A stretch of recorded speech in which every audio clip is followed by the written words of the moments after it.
Hello नमस्कार साथियों, स्वागत करते हैं एक बार फिर से आप सभी का फिक्स टारगेट 2.0 परिवार के एक और नई क्लास में। सीबीसीएस द्वारा जारी किए गए 4 वर्षीय स्नातक कोर्स में जिस स्टूडेंट ने अपना नामांकन लिया है बिहार के किसी भी यूनिवर्सिटी से, और यदि आप प्रथम सेमेस्टर का एग्जामिनेशन देने वाले हैं तो आप लोगों के लिए आज की क्लास इंपॉर्टेंट है। यदि आपने माइनर पेपर या फिर एमडीसी पेपर में हिस्ट्री रखा है, क्योंकि आज के इस क्लास में माइनर पेपर और एमडीसी पेपर दोनों के लिए मैं हिस्ट्री का कुछ मोस्ट इंपोर्टेंट आपको शॉर्ट टाइप क्वेश्चंस करवाऊंगा। शॉर्ट टाइप क्वेश्चंस देखिए, ये कहने को तो शॉर्ट टाइप क्वेश्चंस है, लेकिन यहां पर जो मैंने इसके आंसर राइटिंग में फैक्ट्स का इस्तेमाल किया है वो फैक्ट्स आपको ऑब्जेक्टिव में भी काम आ जाएगा। तो कहीं ना कहीं ये दोनों दृष्टिकोण से आपके लिए इंपॉर्टेंट क्लास है। तो आप लोग पूरी क्लास को ध्यान से देखिएगा और जितने भी प्रश्न मैं आप पर बताने वाला हूं उन सभी प्रश्नों को आप अच्छे से समझिएगा, ताकि पेपर में जब भी क्वेश्चंस आए तो आप बड़ी आराम से क्वेश्चंस को हल कर सको। हिस्ट्री की अगर बात करें तो हिस्ट्री ये काफी जटिल सब्जेक्ट होता है, काफी जो है कहा जाए तो कठिन सब्जेक्ट होता है, जिसे समझ पाना कहीं ना कहीं कठिन होता है। मैं उन सभी पहलुओं पर वर्क करके भाई साहब आपको बहुत ही आसान भाषा में हिस्ट्री को समझाने वाला हूं, ताकि आपको इसे रटने की आवश्यकता ना हो। तो चलिए फटाफट से सेशन को स्टार्ट करेंगे। एक बार आप लोग सेशन को लाइक कर दीजिए और अपने सभी दोस्तों को शेयर कर देना, और चैनल पर नए हैं अभी तक सब्सक्राइब नहीं किए हैं तो सब्सक्राइब करके नोटिफिकेशन बेल को ऑन कर लीजिएगा, ताकि आने वाली क्लास जो है आपको समय से मिल सके। अब आइए बात करते हैं सबसे पहले प्रश्न पर। तो सबसे पहला प्रश्न आपका कहता है भारतीय दर्शन की प्रमुख विशेषताओं को लिखिए। देखिए, प्रश्न यहां से कई तरीके से बनाए जा सकते हैं। सबसे पहला प्रश्न तो आपको यह पूछा जा सकता है कि भारतीय दर्शन की प्रमुख विशेषता क्या है बताइए, या फिर पूछा जा सकता है कि भारतीय दार्शनिकों की प्रमुख विशेषताओं के बारे में बताइए। तो दोनों ही क्वेश्चन सेम है, इसका आंसर सेम होगा, बस पूछने का तरीका अलग है। अब यहां पर दोनों ही प्रश्न में एक चीज कॉमन आया, वह था दर्शन।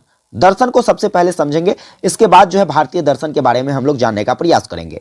तो देखिए, दर्शन के बारे में दर्शन शास्त्र में क्या बताया गया है।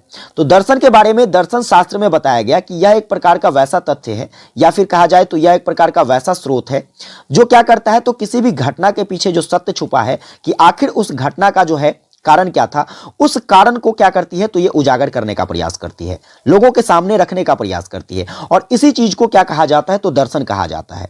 तो उम्मीद करता हूं आपको दर्शन का शाब्दिक अर्थ जो है यह पता चल गया होगा कि दर्शन शास्त्र के अनुसार जो है दर्शन क्या है, तो यह किसी भी घटना के पीछे छुपे हुए सत्य को उजागर करती है, उसे बताती है। अब फिर हम प्रश्न पर आते हैं और देखिए आपका प्रश्न क्या कहता है। तो प्रश्न कहता है भारतीय दर्शन की विशेषताओं को बताइए।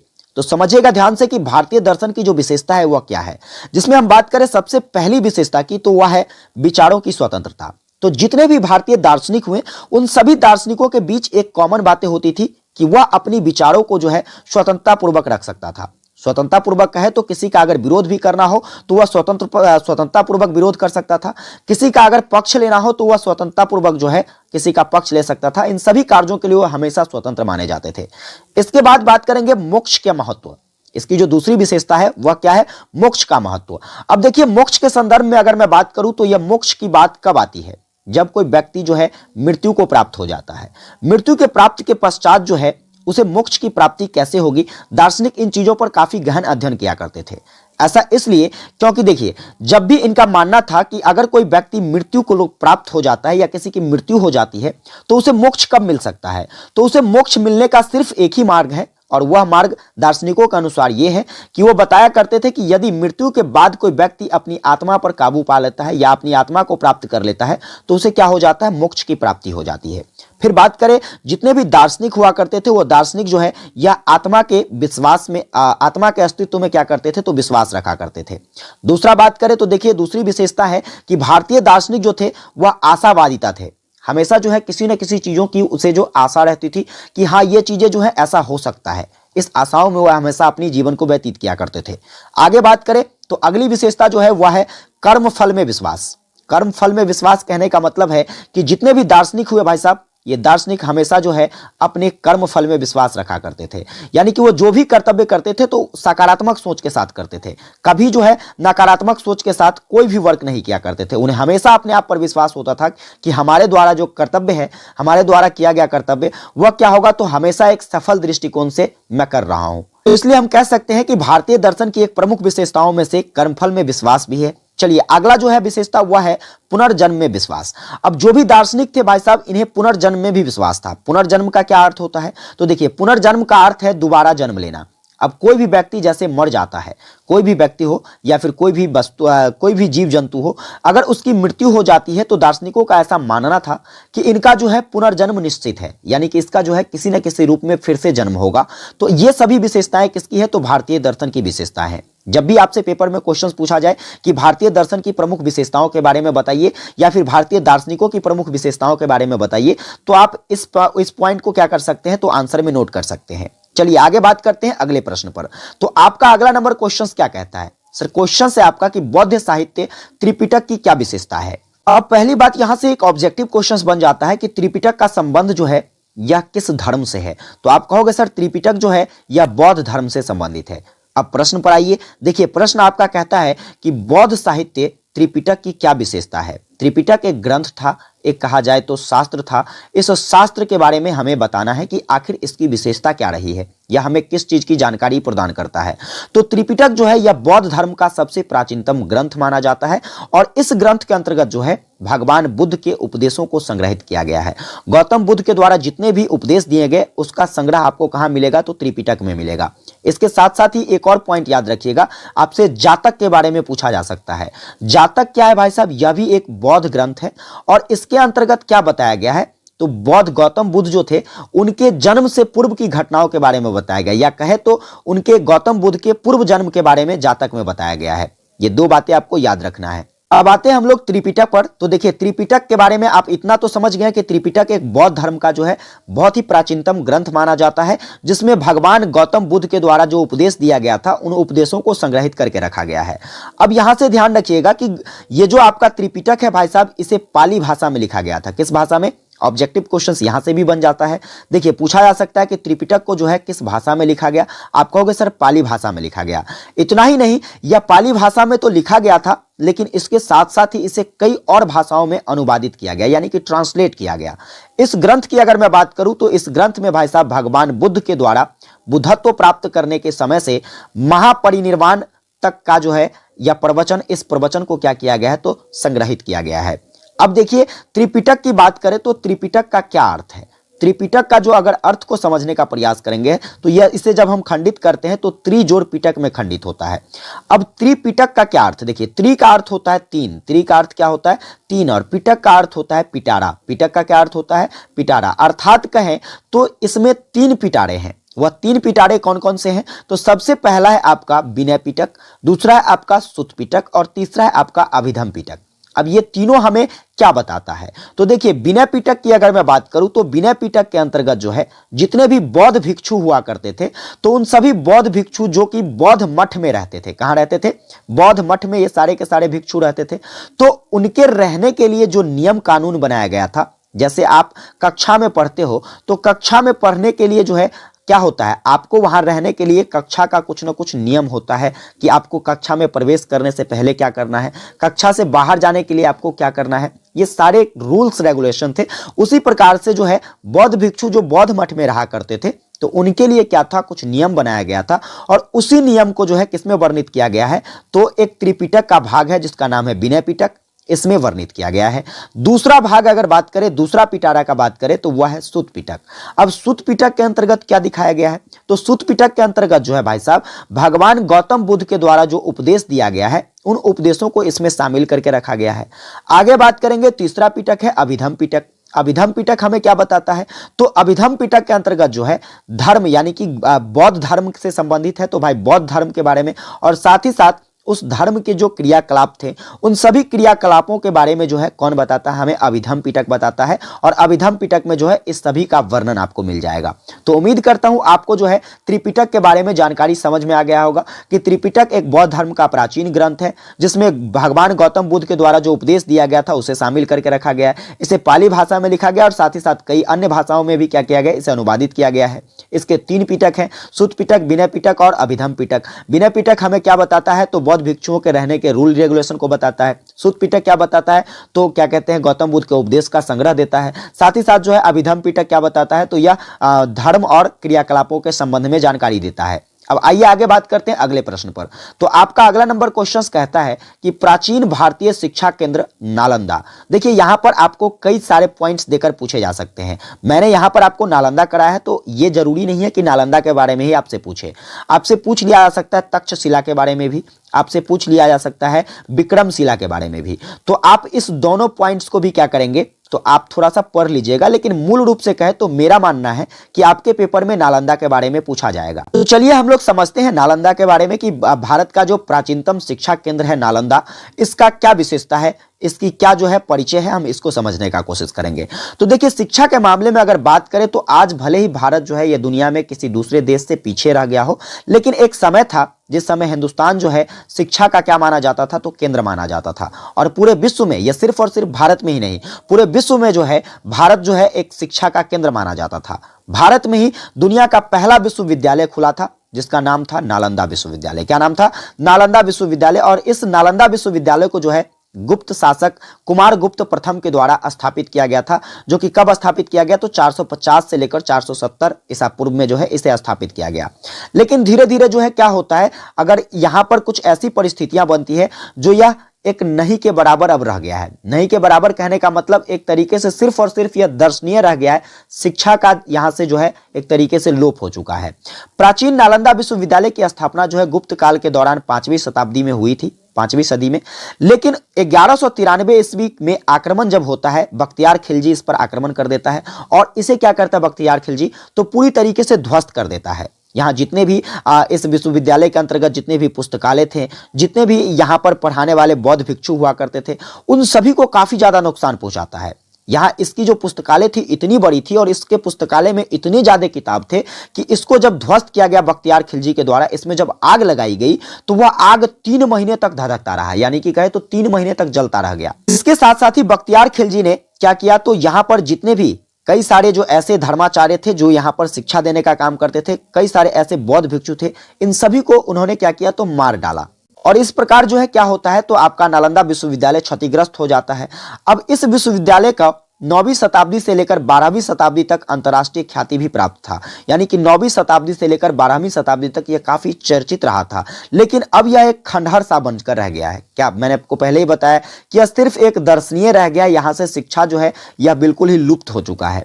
अब यह क्या है, तो एक खंडहर बनकर रह चुका है, जहां पर दुनिया भर से लोग सिर्फ और सिर्फ वहां घूमने आते हैं, उसे देखने आते हैं। ऐसा इसलिए क्योंकि यह ऐतिहासिक घटनाओं से संबंधित है, यह इतिहास से अपना नाता रखता है, इतिहास से जुड़ी बातें हैं, तो कहीं ना कहीं लोगों को इसमें रुचि है और लोग जो है इसे सिर्फ एक दर्शन के रूप में देखने आते हैं। एक दार्शनिक स्थल बन गया है। अब यहाँ पर शिक्षा का जो है बिल्कुल भी अब ऐसा केंद्र नहीं रह गया है।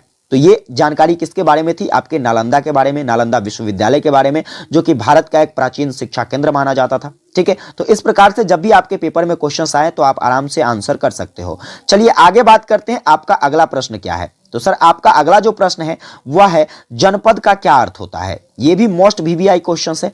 आइए जानते हैं जनपद के बारे में। तो देखिए जनपद जिसे हम लोग आज जिला कहते हैं, क्या कहते हैं, जिला कहते हैं, इसे ही कभी जनपद के नाम से जाना जाता था। जनपद का शाब्दिक अर्थ क्या होता है, तो यह होता है जनता का प्रदेश। क्या होता है, जनता का प्रदेश, जिसे हम लोग जनपद के नाम से जानते हैं। इस शब्द का जो है सबसे पहला उल्लेख ऐत्रेय ब्राह्मण और शतपथ ब्राह्मण ग्रंथ में मिलता है। यहां से आपके पेपर में ऑब्जेक्टिव क्वेश्चंस पूछे जा सकते हैं कि जनपद शब्द का जो है प्रथम प्रयोग या प्रथम उल्लेख आपको कहां देखने को मिलता है, तो आप कहोगे ऐत्रेय ब्राह्मण ग्रंथ में या फिर शतपथ ब्राह्मण ग्रंथ में मिलता है। चलिए आप फटाफट से कमेंट करके बताइए कि किस वेद का जो है ब्राह्मण ग्रंथ ऐत्रेय है और किस वेद का ब्राह्मण ग्रंथ जो है यह शतपथ है। अगर आपने हमारी ऑब्जेक्टिव वाली क्लास करी होगी तो आप जरूर कमेंट करके बताइएगा, क्योंकि ये सारे प्रश्न मैंने आपको बहुत ही अच्छे तरीके से ऑब्जेक्टिव के महामैराथन क्लास में करवाया है। आइए जनपद के बारे में जानते हैं। तो जनपद प्राचीन भारत के वैदिक काल और उत्तर वैदिक काल के राजनीतिक और गणतंत्रीय साम्राज्य था, जिसे हम लोग किस प्रकार परिभाषित कर सकते हैं, तो यह जो जनपद था भाई साहब, यह किसी राज्य या मंडल का एक निश्चित सीमा वाला भाग है, या फिर कहे तो एक खंड है, जिसको जो है किसी प्रशासनिक अधिकारी के अधीन रखा जाता था। अभी भी क्या होता है, तो भाई साहब आप जिस जिला में रहते हो उस जिला में क्या होता है, एक डीएम होता है, और यह जिला पूरे एक डीएम पर, डिस्ट्रिक्ट मजिस्ट्रेट के ऊपर जो है यह क्या होता है, तो चलती है। उसी प्रकार से एक समय ऐसा था जिसे हम लोग जनपद के नाम से जानते थे, और जनपद भी एक किसी न किसी जो है प्रशासनिक अधिकारी के अधीन होता था, जिस पर किसका अधिकार होता था, तो एक प्रशासनिक अधिकारी का जो है यह अधिकार होता था, यह उसके अधिकार क्षेत्र के अंतर्गत आता था। 6ठी शताब्दी ईसा पूर्व की अगर बात करें तो 6ठी शताब्दी ईसा पूर्व में एक वैयाकरण जिसका नाम था पाणिनि ने 22 महाजन पदों का उल्लेख करते हुए बताया है कि इसमें से 3 जो था भाई साहब वह मगध था, कौशल था और वत्सल था। इसी तरीके से और भी कुल मिलाकर 22 महाजन पदों के बारे में किसके द्वारा बताया गया है, तो पाणिनि के द्वारा बताया गया है। उत्तर प्रदेश और बिहार के कुछ हिस्सों में क्या हुआ, तो लोहे का जैसे ही विकास हुआ, तो जैसे ही लोहे का विकास होता गया तो यह धीरे धीरे जो है जनपद विकसित होता गया, और जनपद विकसित होकर क्या हो गया, तो वह बाद में जाकर महाजन पद का रूप ले लिया। ठीक है, जनपद ही क्या हो गया भाई साहब, तो बाद में चलकर जब यह ज्यादा विकसित होता चला गया, जैसे कि अभी क्या होता है, जब भी ऐसा क्या कहते हैं, राज्य जब बड़ा हो जाता है, बहुत बड़े हो जाते हैं, इतने बड़े हो जाते हैं, जैसे कि मान लीजिए क्या है, तो अभी जिला, कई सारे जिलाओं को मिलाकर क्या बनाया जाता है, एक राज्य बनाया जाता है। तो उसी प्रकार से यदि मान लीजिए कोई जिला बहुत ज्यादा विकसित हो जाए, ऐसा लगे कि हाँ इसे एक राज्य के रूप में क्या किया जा सकता है, तो स्वीकार किया जा सकता है, तो वह राज्य बना दिया जाता है। उसी प्रकार से भाई साहब यह जो है आपका जनपद, यह जनपद एक क्या होता था, तो जिला होता था। लेकिन जब यह जनपद काफी ज्यादा विकसित हो गया, काफी इसका फैलाव हो गया, काफी विस्तार हो गया, तो यही बाद में चलकर जो है महाजन पद का रूप ले लिया। किसका रूप ले लिया, महाजन पद का रूप ले लिया। 6ठी शताब्दी ईसा पूर्व के बीच जो है, 6ठी शताब्दी ईसा पूर्व के बीच और 325 ईसा पूर्व के बीच जो है क्या होता है, तो भारतीय उपमहाद्वीप में कितने महाजन पद हो गए थे, तो 16 महाजन पद हो गए। ये चीजें याद रखिएगा, कितने महाजन पद भारत में, तो भाई साहब भारत उपमहाद्वीप में जो है 16 महाजन पदों के बारे में बताया गया है। यहां से ऑब्जेक्टिव प्रश्न आपसे पूछे जा सकते हैं।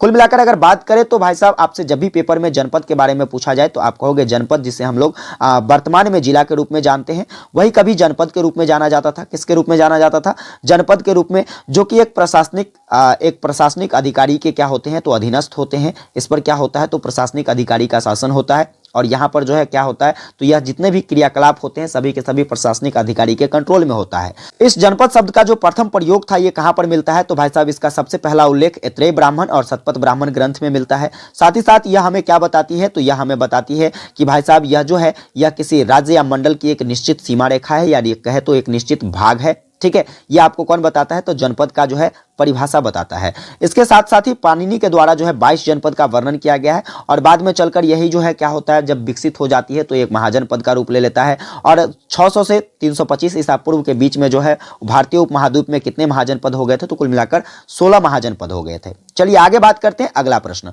तो आपका अगला प्रश्न जो कि बहुत ही इंपॉर्टेंट क्वेश्चन है, आपसे पूछा जा सकता है।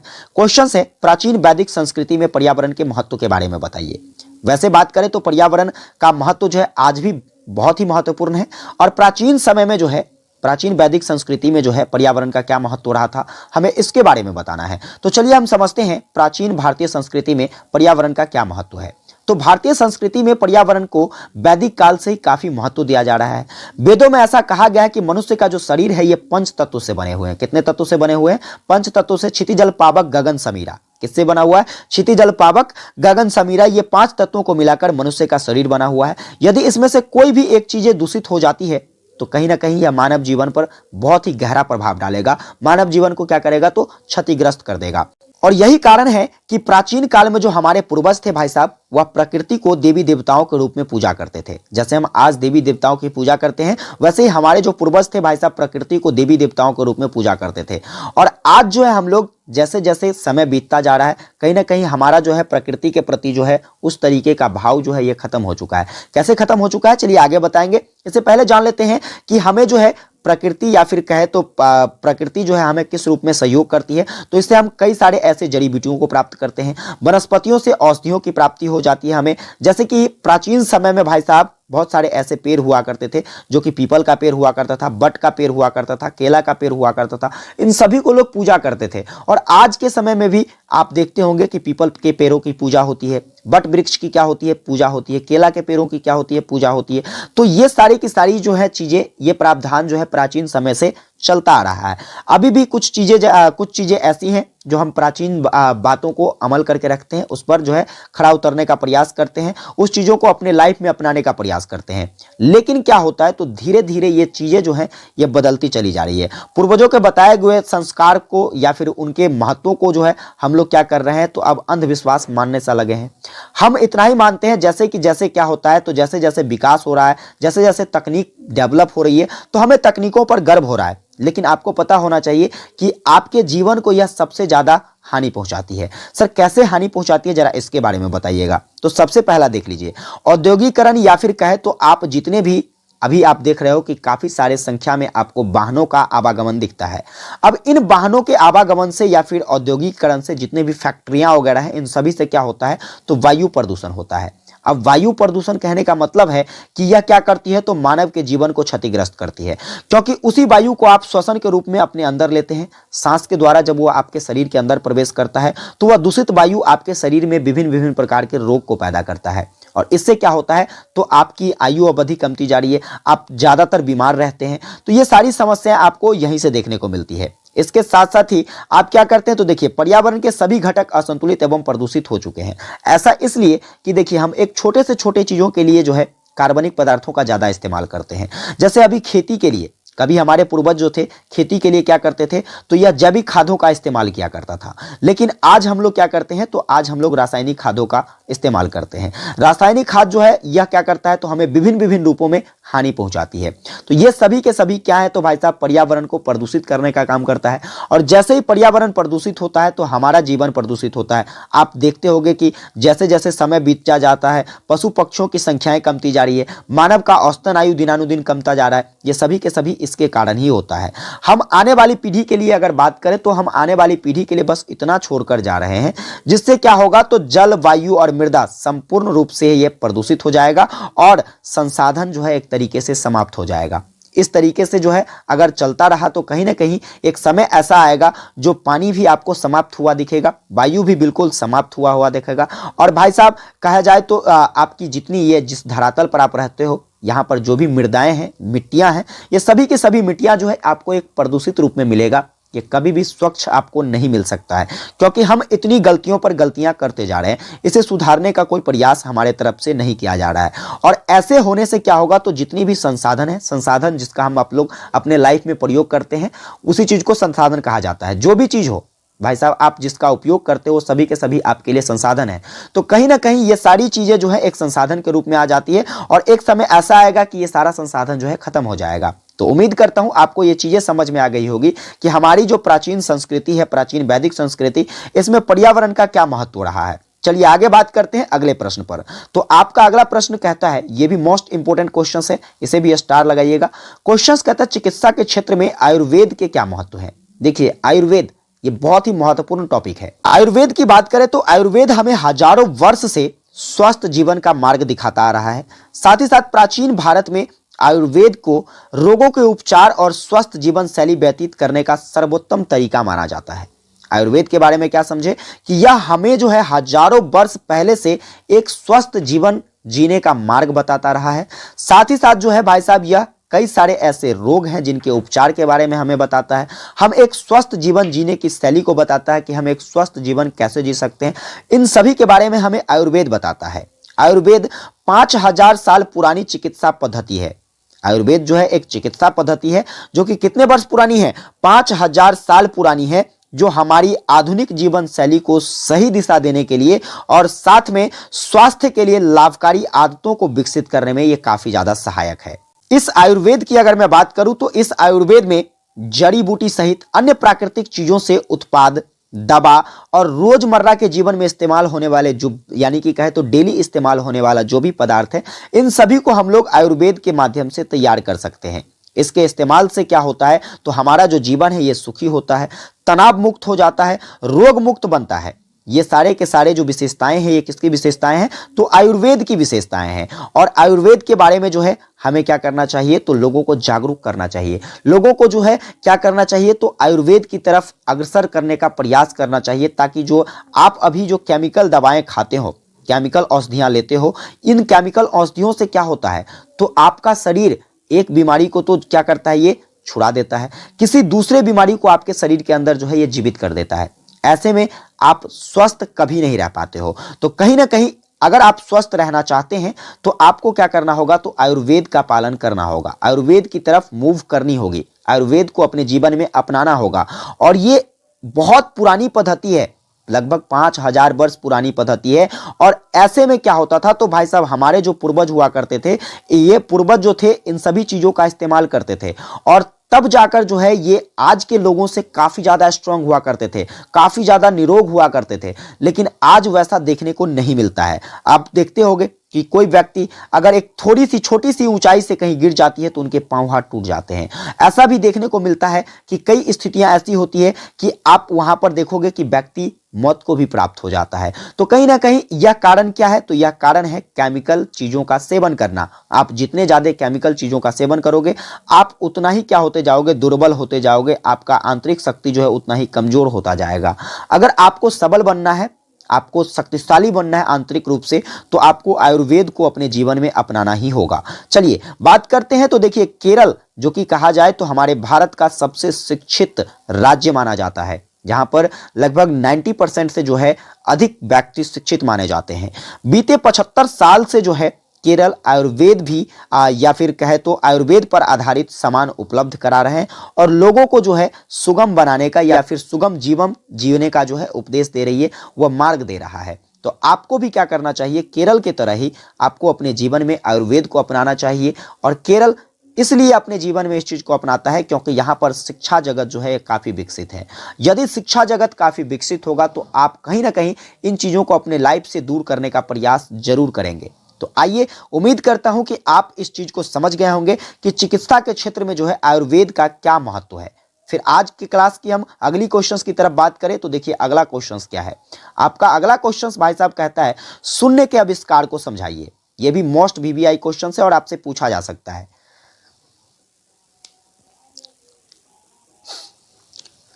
तो आइए समझते हैं कि शून्य के आविष्कार के बारे में हमें जो है एक्सप्लेन कैसे करना है। देखिए शून्य की गणित में काफी ज्यादा महत्वपूर्ण भूमिका है, क्योंकि बिना शून्य का आपको बहुत कुछ ऐसा दिखेगा जो अधूरा है। ठीक है, कहोगे सर कैसे? तो देखिए शून्य की महत्ता को किसी भी प्रकार से कम नहीं माना जा सकता है। शून्य एक ऐसा अंग है जो क्या होता है कि यह संख्याओं के निरूपण के लिए जो है आज काफी ज्यादा प्रयुक्त होता है।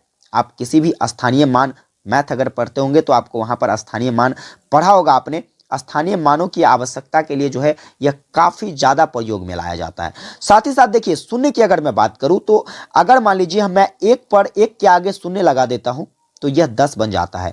10 में एक और शून्य लगा देता हूं, यह 100 बन जाता है। 100 में एक और शून्य लगा देता हूं तो यह 1000 बन जाता है। तो कहीं ना कहीं शून्य जो है यह हमारे जीवन में या हमारे गणित के क्षेत्र में काफी महत्वपूर्ण भूमिका निभा रही है।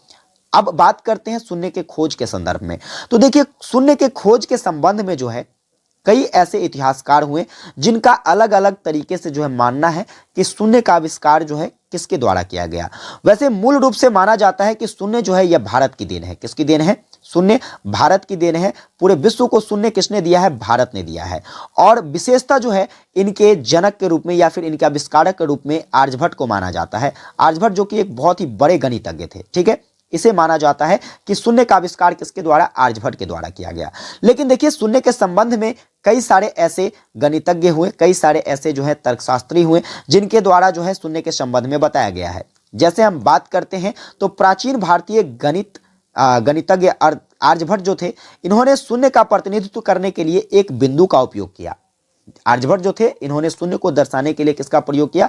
एक बिंदु का प्रयोग किया और इसके गणितीय गुणों को समझाने में अपना योगदान दिया।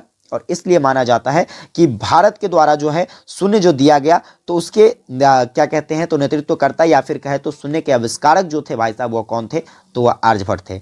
इसके साथ साथ ही एक फारसी गणितज्ञ जिसका नाम था अल ख्वारिज्म। अल ख्वारिज्म ने जो है अपनी एक पुस्तक जिसका नाम था अल किताब उल मुस्ताखर फी हिसाब उल जबर बल मुकाबला। देखिए कितना बड़ा नाम है, थोड़ा सा डिफिकल्ट है लेकिन आप इसे याद रख सकते हो। अल किताब अल मुख्तासर फी हिसाब अल जबर बल मुकाबला, जिसका अर्थ होता है पूर्णतया और संतुलित द्वारा गणना पर संक्षिप्त पुस्तक है यह। और इसी पुस्तक के अंतर्गत जो है इन्होंने शून्य के उपयोग को और साथ ही साथ जो है दशमलव प्रणाली को समझाया है। तो कहा जा सकता है कि शून्य के बारे में कोई एक व्यक्ति विशेष आर्यभट्ट के द्वारा ही कोई जानकारी नहीं दी गई है। इसके साथ साथ ही और भी कई सारे ऐसे गणितज्ञ हुए जिसके द्वारा क्या किया गया है तो गणित के संबंध में तर्क दिया गया है। तो उम्मीद करता हूं आप शून्य के आविष्कार के बारे में समझ गए होंगे कि आखिर शून्य का गणित में क्या महत्व है, इतिहासकारों के द्वारा जो है शून्य के आविष्कार पर क्या टिप्पणी की गई है। चलिए आगे बढ़ते हैं, हम लोग अगले प्रश्न को देखते हैं। पहला प्रश्न है आपका, वसुदेव कुटुंबकम पर संक्षिप्त टिप्पणी करें। अब यहां प्रश्नों का की पॉइंट क्या है, वसुदेव कुटुंबकम, तो थोड़ी सी बेसिक जानकारी हम लोग वसुदेव कुटुंबकम के बारे में जानेंगे और प्रश्नों का आंसर आपको पेपर में कैसे करना है हम इन टॉपिक पर भी चर्चा करेंगे। देखिए सबसे पहले आंसर में आप एक क्या बनाएंगे, हेडिंग बनाएंगे, जो कि आपका क्या होगा, वसुदेव कुटुंबकम। ठीक है, इस तरीके से आप हेडिंग बनाओगे। अब देखो यहां पर वसुदेव कुटुंबकम की अगर मैं बात करूं तो वसुदेव में एक शब्द आ जाता है, वह है वसुधा। क्या है भाई साहब, वसुदेव में एक शब्द आता है वसुधा और कुटुंबकम में एक शब्द आता है कुटुंब। क्या आता है, कुटुंब आता है। हम इन दोनों का अर्थ समझेंगे, हमारे इस प्रश्न का आंसर सरलता के साथ हमारे सामने आ जाएगा। वसुधा का क्या अर्थ होता है, वसुधा जो है यह पृथ्वी का पर्यायवाची होता है, यह सभी को पता होना चाहिए। ठीक है, देखिए पृथ्वी का पर्यायवाची हो गया आपका वसुधा। और कुटुंब का अर्थ क्या होता है, तो कुटुंब जिसका अर्थ होता है परिवार। क्या होता है भाई साहब, कुटुंब का अर्थ होता है परिवार। यानी कि कहने का मतलब समस्त पृथ्वी जो है यह क्या है, तो एक परिवार के रूप में मानना ही क्या कहलाता है, वसुदैव कुटुंबकम कहलाता है। अर्थात हम लोग आंसर में क्या लिखने वाले हैं, आंसर में हम लोग लिखेंगे वसुदैव कुटुंबकम। इस विचार की जो उत्पत्ति है यह किस शब्द से या किस भाषा से आई है, तो संस्कृत भाषा से आई है। इसमें दो शब्द हैं, पहला है आपका वसुधा जिसका अर्थ होता है पृथ्वी और दूसरा है कुटुंब, कुटुंब जिसका अर्थ होता है परिवार। और ये दोनों जब आपस में मिल जाते हैं तो इसका अर्थ हो जाता है संपूर्ण विश्व या संपूर्ण पृथ्वी जो है एक परिवार के रूप में है।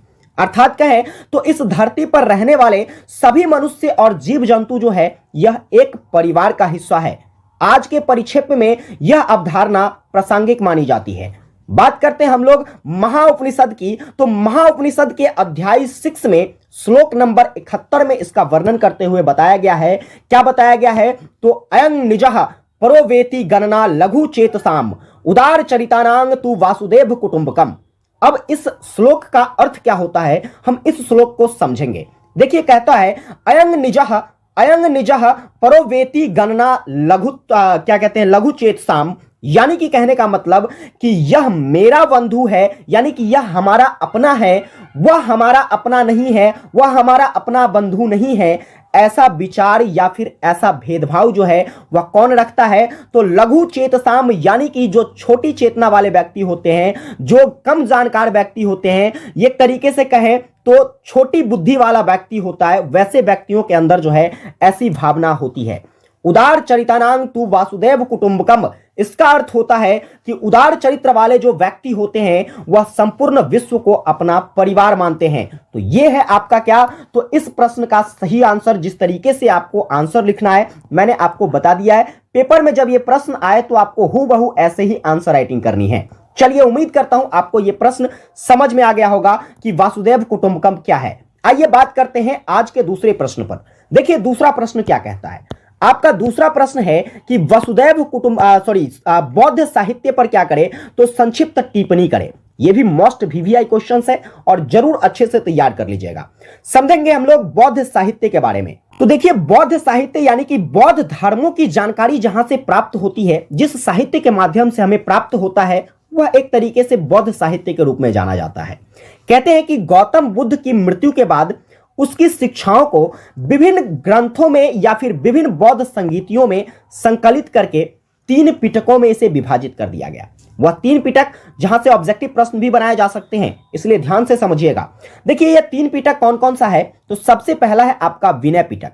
विनय पिटक के अंतर्गत बौद्ध साहित्य में क्या बताया गया है, तो इसके अंतर्गत जो है संघ संबंधी नियमों, इसके बाद दैनिक आचार विचार, इसके बाद विधियों निषेध का संग्रह, इन सभी चीजों का वर्णन जो है कहां पर किया गया है, तो बौद्ध साहित्य के विनय पिटक में किया गया है।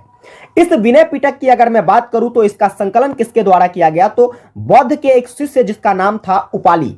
बौद्ध के एक शिष्य जिसका नाम क्या था, उपाली, जिसके द्वारा विनय पिटक का क्या किया गया, संकलन किया गया। तो यहां से ऑब्जेक्टिव प्रश्न बनाए जा सकते हैं कि विनय पिटक का संकलन किसके द्वारा किया गया, तो आप कहोगे बौद्ध शिष्य उपाली के द्वारा किया गया। इस तरीके से प्रश्न बनाए जा सकते हैं, तो आप लोग इसे अंडरलाइन करके जरूर नोट करिएगा और विनय पिटक के बारे में समझिएगा कि इसमें संघ संबंधी नियम, दैनिक आचार विचारों और विधि निषेधों का संग्रह किया गया है। दूसरा अगर मैं बात करूं तो वह है सुत पिटक। सुत्त पिटक के अंतर्गत किसका वर्णन किया गया है? तो बौद्ध धर्म के सिद्धांत और उपदेश के संग्रहों का वर्णन कहां पर किया गया है? सुत्त पिटक में किया गया है। और इस सुत्त पिटक का जो संकलन है यह किसके द्वारा? तो बौद्ध के एक शिष्य जिसका नाम था आनंद, और इस आनंद ने क्या किया था? तो सुत्त पिटक का संकलन किया था, यानी कि सुत्त पिटक एक तरीके से निर्माण करी थी। आगे बात करेंगे तीसरा क्या है? तो तीसरा जो है भाई साहब वह है आपका अभिधम्म पिटक। यह जो अभिधम्म पिटक है भाई साहब यह प्रश्नोत्तर रूप में है और इसमें बौद्ध धर्म के दार्शनिकों के सिद्धांतों के बारे में चर्चा किया गया है। तो ये 3 पिटक जो है आपको अच्छे से याद रखना है, जहां से ऑब्जेक्टिव और सब्जेक्टिव प्रश्न बनाए जा सकते हैं। आगे बात करेंगे क्या इतने ही बौद्ध साहित्य हैं? नहीं, इन 3 पिटकों के साथ साथ और भी कई सारे साहित्यिक ग्रंथ है जो कि बौद्ध धर्म से रिलेटेड है। ठीक है, चलिए हम लोग आगे देखते हैं। तो बौद्ध धर्म से रिलेटेड कुछ और भी ग्रंथ को हम लोग देखेंगे, जो कि क्या है? वह है जातक। जानते हैं हम लोग जातक के बारे में। तो कहा जाता है कि जातक जो है जिसमें गौतम बुद्ध के पूर्व जन्म से संबंधित, यानी कि गौतम बुद्ध जो जन्म लिए थे उसका पूर्व जन्म भी रहा होगा, किसी ना किसी रूप में तो उसका पूर्व जन्म रहा होगा। तो उसी पूर्व जन्म के बारे में जो है 549 कथाओं को संकलित किया गया है। किसके अंतर्गत? जातक के अंतर्गत। अब यहां से ऑब्जेक्टिव प्रश्न कभी कभी पूछ लिए जाते हैं कि गौतम बुद्ध के पूर्व जन्म से संबंधित ग्रंथ कौन सा है? तो आप कहोगे सर वह है जातक। चलिए बात करते हैं अगला ग्रंथ कौन सा है? वह है दीपवंश एवं महावंश। दीपवंश एवं महावंश ग्रंथ में जो है किसका वर्णन किया गया है? तो सिंहल या फिर जिसे हम लोग लंका कह सकते हैं। ठीक है, सिंहल के इतिहासों का वर्णन कहां पर मिलता है? तो दीपवंश या महावंश में। चलिए आगे बात करेंगे। तीसरा ग्रंथ आगे और याद रखिएगा, वह क्या है? तो मिलिंद पन्हो। मिलिंद पन्हो की बात करें तो इसमें नागसेन कृत मिलिंद पन्हो ने यूनानी राजा, ठीक है, यूनानी एक राजा थे जिसका नाम क्या था? तो मिनांडर, और नागसेन के वाद विवादों का वर्णन मिलता है। इसके बाद आगे याद रखेंगे वह आर्य मंजूश्री मूलकल्प। आर्य मंजूश्री मूलकल्प में जो है गुप्त सम्राटों का वर्णन किया गया है। तो ये सभी आपके बौद्ध साहित्य हैं। अब छोटा सा परिचय करना था, छोटा सा टिप्पणी करना था, तो इसी तरीके से आपको करना है, हेडिंग बनाना है बौद्ध साहित्य।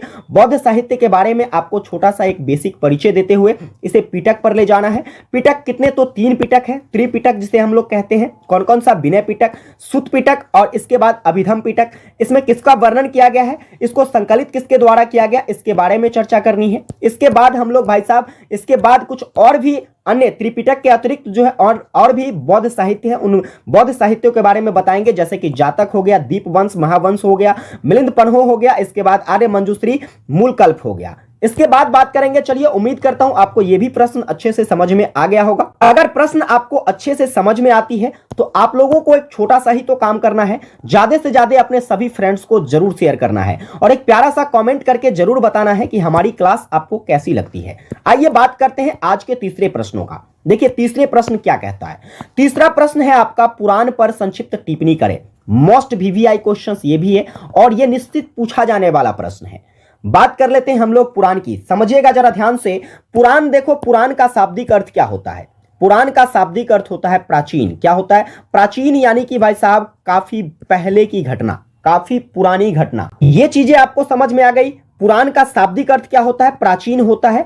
अब इस पुराण के अंतर्गत जो है इसमें किसका किसका वर्णन मिलता है? तो देखिए पुराण की बात करें तो इसमें विषयों की कोई सीमा नहीं है, बहुत सारी चीजों का इसमें वर्णन मिलता है। जैसे कि बात करूं तो इसमें प्राचीन कथानक का वर्णन मिलता है, वंशावली का वर्णन मिलता है, इतिहासों का वर्णन मिलता है, भूगोल का वर्णन मिलता है, चिकित्सा खगोल शास्त्र का वर्णन मिलता है, इसके बाद व्याकरण का, हास्य व्यंग का, प्रेम कथा का, इसके साथ साथ धर्मशास्त्र और दर्शनों का भी उल्लेख आपको पुराण में देखने को मिल जाते हैं। पुराण जो है भाई साहब इसमें सृष्टि के प्रारंभ से लेकर, यानी कि ये जो सृष्टि है जिसका प्रारंभ जहां से हुआ था वहां से लेकर अंत तक का वर्णन किया गया है। इसलिए हम कह सकते हैं कि इसमें कोई भी एक व्यक्तिगत विशेष विषयों का चर्चा नहीं किया गया है। इसमें विषयों की कोई भी सीमा नहीं है। पुराणों की संख्या की अगर मैं बात करूं तो कुल पुराणों की संख्या 18 है। ये ऑब्जेक्टिव के लिए भी याद रखिएगा, आपसे पूछी जा सकती है पुराणों की संख्या कितनी है, तो आप कहोगे 18। तो इसमें कुछ महत्वपूर्ण पुराण जैसे कि आपके मत्स्य पुराण हो गए, मार्कंडेय पुराण हो गए, इसके बाद भविष्य भागवत पुराण हो गया, ब्राह्मण पुराण हो गया। इस तरीके से जो है कुछ पुराणों के नाम यहां पर हमने ऐड करा है। आप भी इस तरीके से क्या करोगे? ऐड कर दोगे। कुछ विद्वानों के निष्कर्ष से यह पता चलता है कि पुराण का जो आधुनिक रूप है वह गुप्त काल में संपादित किया गया है। कुछ विद्वानों के द्वारा ऐसा बताया गया कि पुराण जो है जिसका आधुनिक रूप जो है वह किस काल में संपादित किया गया है, तो गुप्त काल में संपादित किया गया है। जैसे कि बात करते हैं विष्णु पुराण की, तो विष्णु पुराण में किसका वर्णन मिलता है, तो विष्णु पुराण में मौर्य वंश के इतिहास का वर्णन मिलता है। ठीक है, मत्स्य पुराण में किसका, तो आंध्र वंश के इतिहास का वर्णन आपको मत्स्य पुराण में देखने को मिल जाएगा। वायु पुराण, ये सभी के सभी महत्वपूर्ण पुराण हैं, इसलिए मैंने यहां पर ऐड कर दिया है। ऑब्जेक्टिव में भी पूछा जा सकता है कि मौर्य वंश का जो इतिहास है वह किस पुराण में मिलता है, विष्णु पुराण में मिलता है। आंध्र वंश का इतिहास तो मत्स्य पुराण में मिलता है। और वायु पुराण में किसका वर्णन मिलता है, तो आप कहोगे कि गुप्त साम्राज्य एवं चंद्रगुप्त प्रथम का उल्लेख जो है यह आपको वायु पुराण में देखने को मिल जाता है। इसी तरीके से जो 18 पुराण हैं इसमें किसी न किसी चीजों के बारे में, किसी न किसी घटनाओं के बारे में उल्लेख किया गया है। आपको पूरी नहीं पढ़नी है क्योंकि यहां पर शॉर्ट टाइप क्वेश्चंस है, तो हमें शॉर्ट टाइप के आधार पर ही आंसर राइटिंग करनी है। बात कर लेते हैं ये 3 प्रश्न, आपको उम्मीद है कि अच्छे तरीके से मैं समझा पाया हूंगा और आपको अच्छे तरीके से समझ में आ गया होगा। अगर आपको अच्छी तरीके से समझ में नहीं आई है तो आपको कुछ भी नहीं करना है, इस वीडियो को कम से कम 2 से 3 बार देखना है ताकि आपको क्या हो सके, तो अच्छे तरीके से समझ में आ सके और सुनते रहिएगा जिससे याद भी होती रहेगी। बात कर लेते हैं, देखिए अगर आपको इसकी पीडीएफ चाहिए तो पीडीएफ के लिए आप हमारे ऑफिशियल वेबसाइट पर जा सकते हैं। ऑफिशियल वेबसाइट www.topperguruji.com है। आप जैसे ही सर्च करोगे आपको वहां पर बीए का एक सेक्शन मिलेगा जहां पर आपको ये सारे पीडीएफ नोट्स मिल जाएंगे। ठीक है, पीडीएफ नोट्स आपको हमारे व्हाट्सएप चैनल पर भी मिल जाएंगे। व्हाट्सएप चैनल का लिंक आपको इसी वीडियो के डिस्क्रिप्शन में दिया हुआ है, वहां से आप क्या करोगे तो व्हाट्सएप चैनल जरूर ज्वाइन कर लेना ताकि हर तरह की इंफॉर्मेशन जो है आपको हमारे व्हाट्सएप चैनल पर मिल जाती है। क्वेश्चन नंबर 4 कहता है ब्राह्मी लिपि पर संक्षिप्त टिप्पणी करें। मोस्ट वीवीआई क्वेश्चन से जरूर कवर कर लीजिएगा। बात करते हैं हम लोग ब्राह्मी लिपि की, तो हेडिंग बनाएंगे हम लोग आंसर में ब्राह्मी लिपि। और ब्राह्मी लिपि जो है एक बहुत ही प्राचीन लिपि मानी जाती है, लेकिन अगर मैं बात करूं आधुनिक युग में, तो आधुनिक युग में सन 1837 ईस्वी में इसे पहली बार पढ़ा गया था। किसके द्वारा पढ़ा गया, तो आप कहोगे सर पहली बार जो है इसे एशियाटिक सोसाइटी ऑफ बंगाल के संस्थापक जिसका नाम था जेम्स प्रिसेप, क्या नाम था, जेम्स प्रिसेप, इसने आधुनिक युग में सन 1837 ईस्वी में ब्राह्मी लिपि को पढ़ा था। यह जो लिपि है ब्राह्मी लिपि, जितनी भी भारत में लिपियां हैं उसमें से अधिकांश लिपियों की विकास का जननी माना जाता है, यानी कि यहीं से जो है भारत में अधिकांश लिपियां जो है, जो भी लिपियां हैं वह यहीं से जन्म होती है। इसका प्रयोग जो है कहां देखा जाता है, तो सम्राट अशोक के लेखों में देखने को मिलता है। इतना ही नहीं, ब्राह्मी लिपि जो है यह 5वीं सदी ईसा पूर्व से लेकर 350 ईसा पूर्व तक अगर बात करें तो यह केवल और केवल एक ही रूप में मिलता था, लेकिन 350 ईसा पूर्व के बाद जो है इसका विभाजन होने को देखा गया। विभाजन इसका 2 भागों में हो गया, पहला था उत्तरी धारा और दूसरा क्या था, तो दूसरा था दक्षिणी धारा। इस धाराओं के अंतर्गत कुछ लिपियां विकसित होकर आई। वह कौन कौन सी लिपियां थी, तो देखिए ब्राह्मी लिपि जो है इसकी उत्तरी धाराओं में कुछ लिपियां, जो कि कौन कौन सी लिपि थी, गुप्त लिपि थी। ये याद करने वाला पॉइंट है जिसको मैं यहां पर अंडरलाइन कर देता हूं, आप इसे जरूर याद कर लीजिएगा। ब्राह्मी लिपि के उत्तरी धारा में गुप्त लिपियों को रखा गया, कुटिल लिपि को रखा गया, शारदा लिपि को, और इसके साथ ही देवनागरी लिपि जो कि हिंदी की सबसे प्रमुख लिपियां मानी जाती है। इन देवनागरी लिपि को भाई साहब क्या है, तो ये किसमें रखा गया, ब्राह्मी लिपि के उत्तरी धारा में रखा गया। इसके साथ साथ ब्राह्मी लिपि के दक्षिणी धारा में तेलुगु लिपि को रखा गया, कन्नड़ लिपि को रखा गया, तमिल लिपि को रखा गया। इसके साथ कलिंग, ग्रंथ, मध्य देशी और पश्चिमी लिपि को कहां रखा गया, तो ब्राह्मी लिपि के दक्षिणी धारा में रखा गया था। और एक और पॉइंट्स याद रखिएगा, ब्राह्मी लिपि को कैसे लिखा जाता था, तो ब्राह्मी लिपि को जो लिखने की कला थी वह बाईं से दाईं की ओर लिखा जाता था। याद रखेंगे ब्राह्मी लिपि कैसे लिखा जाता था, तो बाईं दिशा से शुरू होकर दाईं दिशा की ओर लिखने का काम ब्राह्मी लिपि में किया जाता था। तो यह कुल बेसिक जानकारी थी। इतना ही जानकारी आपको शॉर्ट नोट्स में उपलब्ध कराना है, एक बार रिवाइज कर लीजिएगा ध्यान से। देखिए ब्राह्मी लिपि की बात करें तो यह काफी प्राचीन लिपि मानी जाती है, जिसे आधुनिक युग में 1837 ईस्वी में एशियाटिक सोसाइटी ऑफ बंगाल के संस्थापक जेम्स प्रिंसेस के द्वारा क्या किया गया, तो पढ़ा गया। यह लिपि अधिकांश लिपियों की क्या मानी जाती है, भारत के अंतर्गत अधिकांश लिपियों की जननी मानी जाती है, जिसका प्रथम प्रयोग जो है सम्राट अशोक के अभिलेख में देखने को मिलता है। 5वीं सदी से लेकर, ठीक है, 5वीं सदी ईसा पूर्व से लेकर 350 ईसा पूर्व तक जो है इसका एक ही भाग मिलता था, लेकिन इसके बाद जो है यह दो भागों में विभाजित हो गया, उत्तरी और दक्षिणी धारा में। उत्तरी धारा के अंतर्गत कुछ लिपियों को रखा गया जो कि गुप्त लिपि थी, कुटिल लिपि थी, शारदा और देवनागरी लिपि थी। दक्षिणी धारा में तेलुगु को रखा गया, कन्नड़ को, तमिल को, कलिंग को, इस तरीके से जो है कुछ लिपियों को दक्षिणी धारा में रखा गया और इस लिपि को बाएं से दाएं के दिशा में लिखा जाता था। आइए बात करते हैं अगले प्रश्न पर।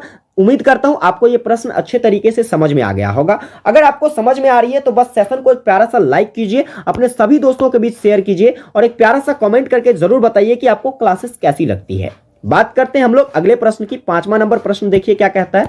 5वां नंबर प्रश्न है आपका, क्वेश्चंस कहता है खरोष्ठी लिपि पर संक्षिप्त टिप्पणी करें। जैसे कि मैंने आपको ब्राह्मी लिपि के बारे में बताया है, सेम प्रकार से हम लोग खरोष्ठी लिपि के बारे में भी जानेंगे। देखिए खरोष्ठी लिपि भी काफी प्राचीन लिपि मानी जाती है और इस लिपि का भी जो अध्ययन है यह सर्वप्रथम किसके द्वारा किया गया था आधुनिक युग में, तो वह जेम्स प्रिंसेप के द्वारा ही किया गया था, जो कि एशियाटिक सोसाइटी ऑफ बंगाल के संस्थापक माने जाते हैं, जेम्स प्रिंसेप। इन्होंने ही पहली बार जो है आधुनिक युग में किन किन लिपियों को, तो ब्राह्मी लिपि को और इसके साथ साथ ही खरोष्ठी लिपि को भी पढ़ा था, यानी कि अध्ययन किया था। ठीक है, बात करते हैं खरोष्ठी लिपि की। तो भारत के पश्चिमोत्तर क्षेत्र में प्रचलित होने वाली ये लिपियां दाएं से बाएं की ओर लिखा जाता है।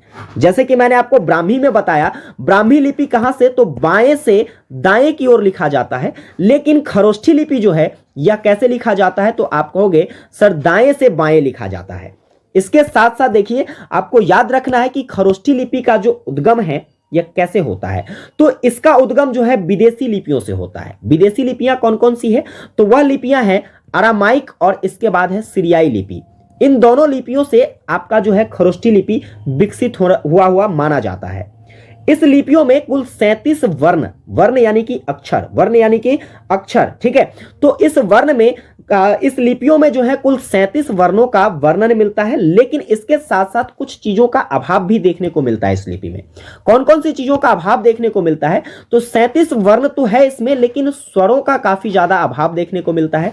इसके साथ साथ ही मात्राओं का भी इस लिपि में अभाव देखने को मिलता है और संयुक्त वर्णों का, देखिए संयुक्त वर्ण क्या होता है, जैसे कि आप लिखते हो अक्षर, क्या लिखते हो अक्षर, ये क्या है, संयुक्त वर्ण है। कैसे बना है यह, तो यह बना हुआ है भाई साहब क और स से। किससे बना हुआ है, क और स से मिलकर अक्षर बना हुआ है। तो जब दो या अधिक वर्णों से मिलकर कोई चीजें बनती है, कोई स्वर्ण बनता है, तो उसे हम लोग संयुक्त वर्ण कहते हैं, संयुक्त अक्षर कहते हैं।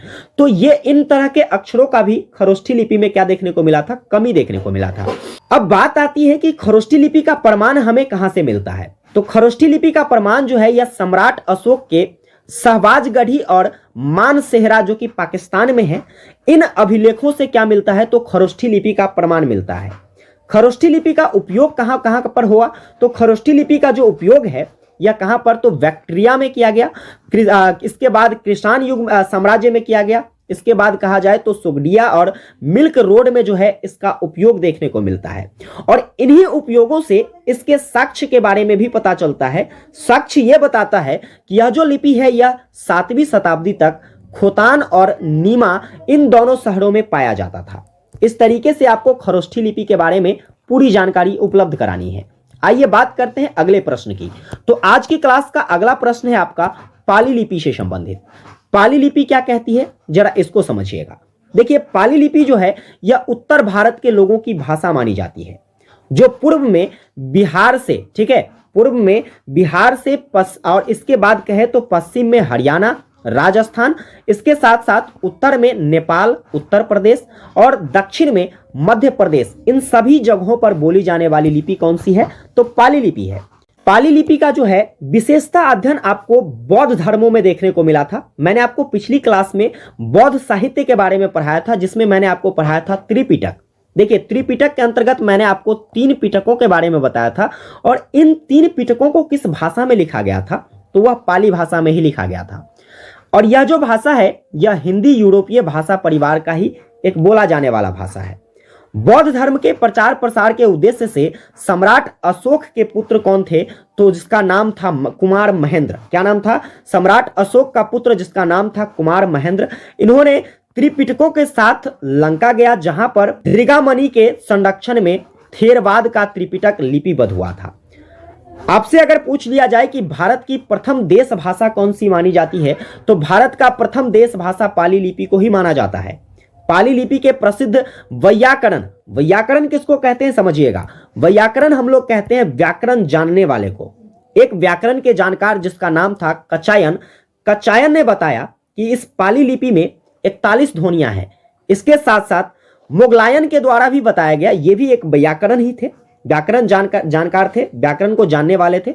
इन्होंने बताया कि पाली लिपि में 43 ध्वनियां हैं। तो सभी व्याकरण क्या कहते हैं वैयाकरणों का क्या था, तो अलग अलग मत था। जैसे कि कचायन ने बताया कि पाली लिपि में 41 ध्वनियां हैं।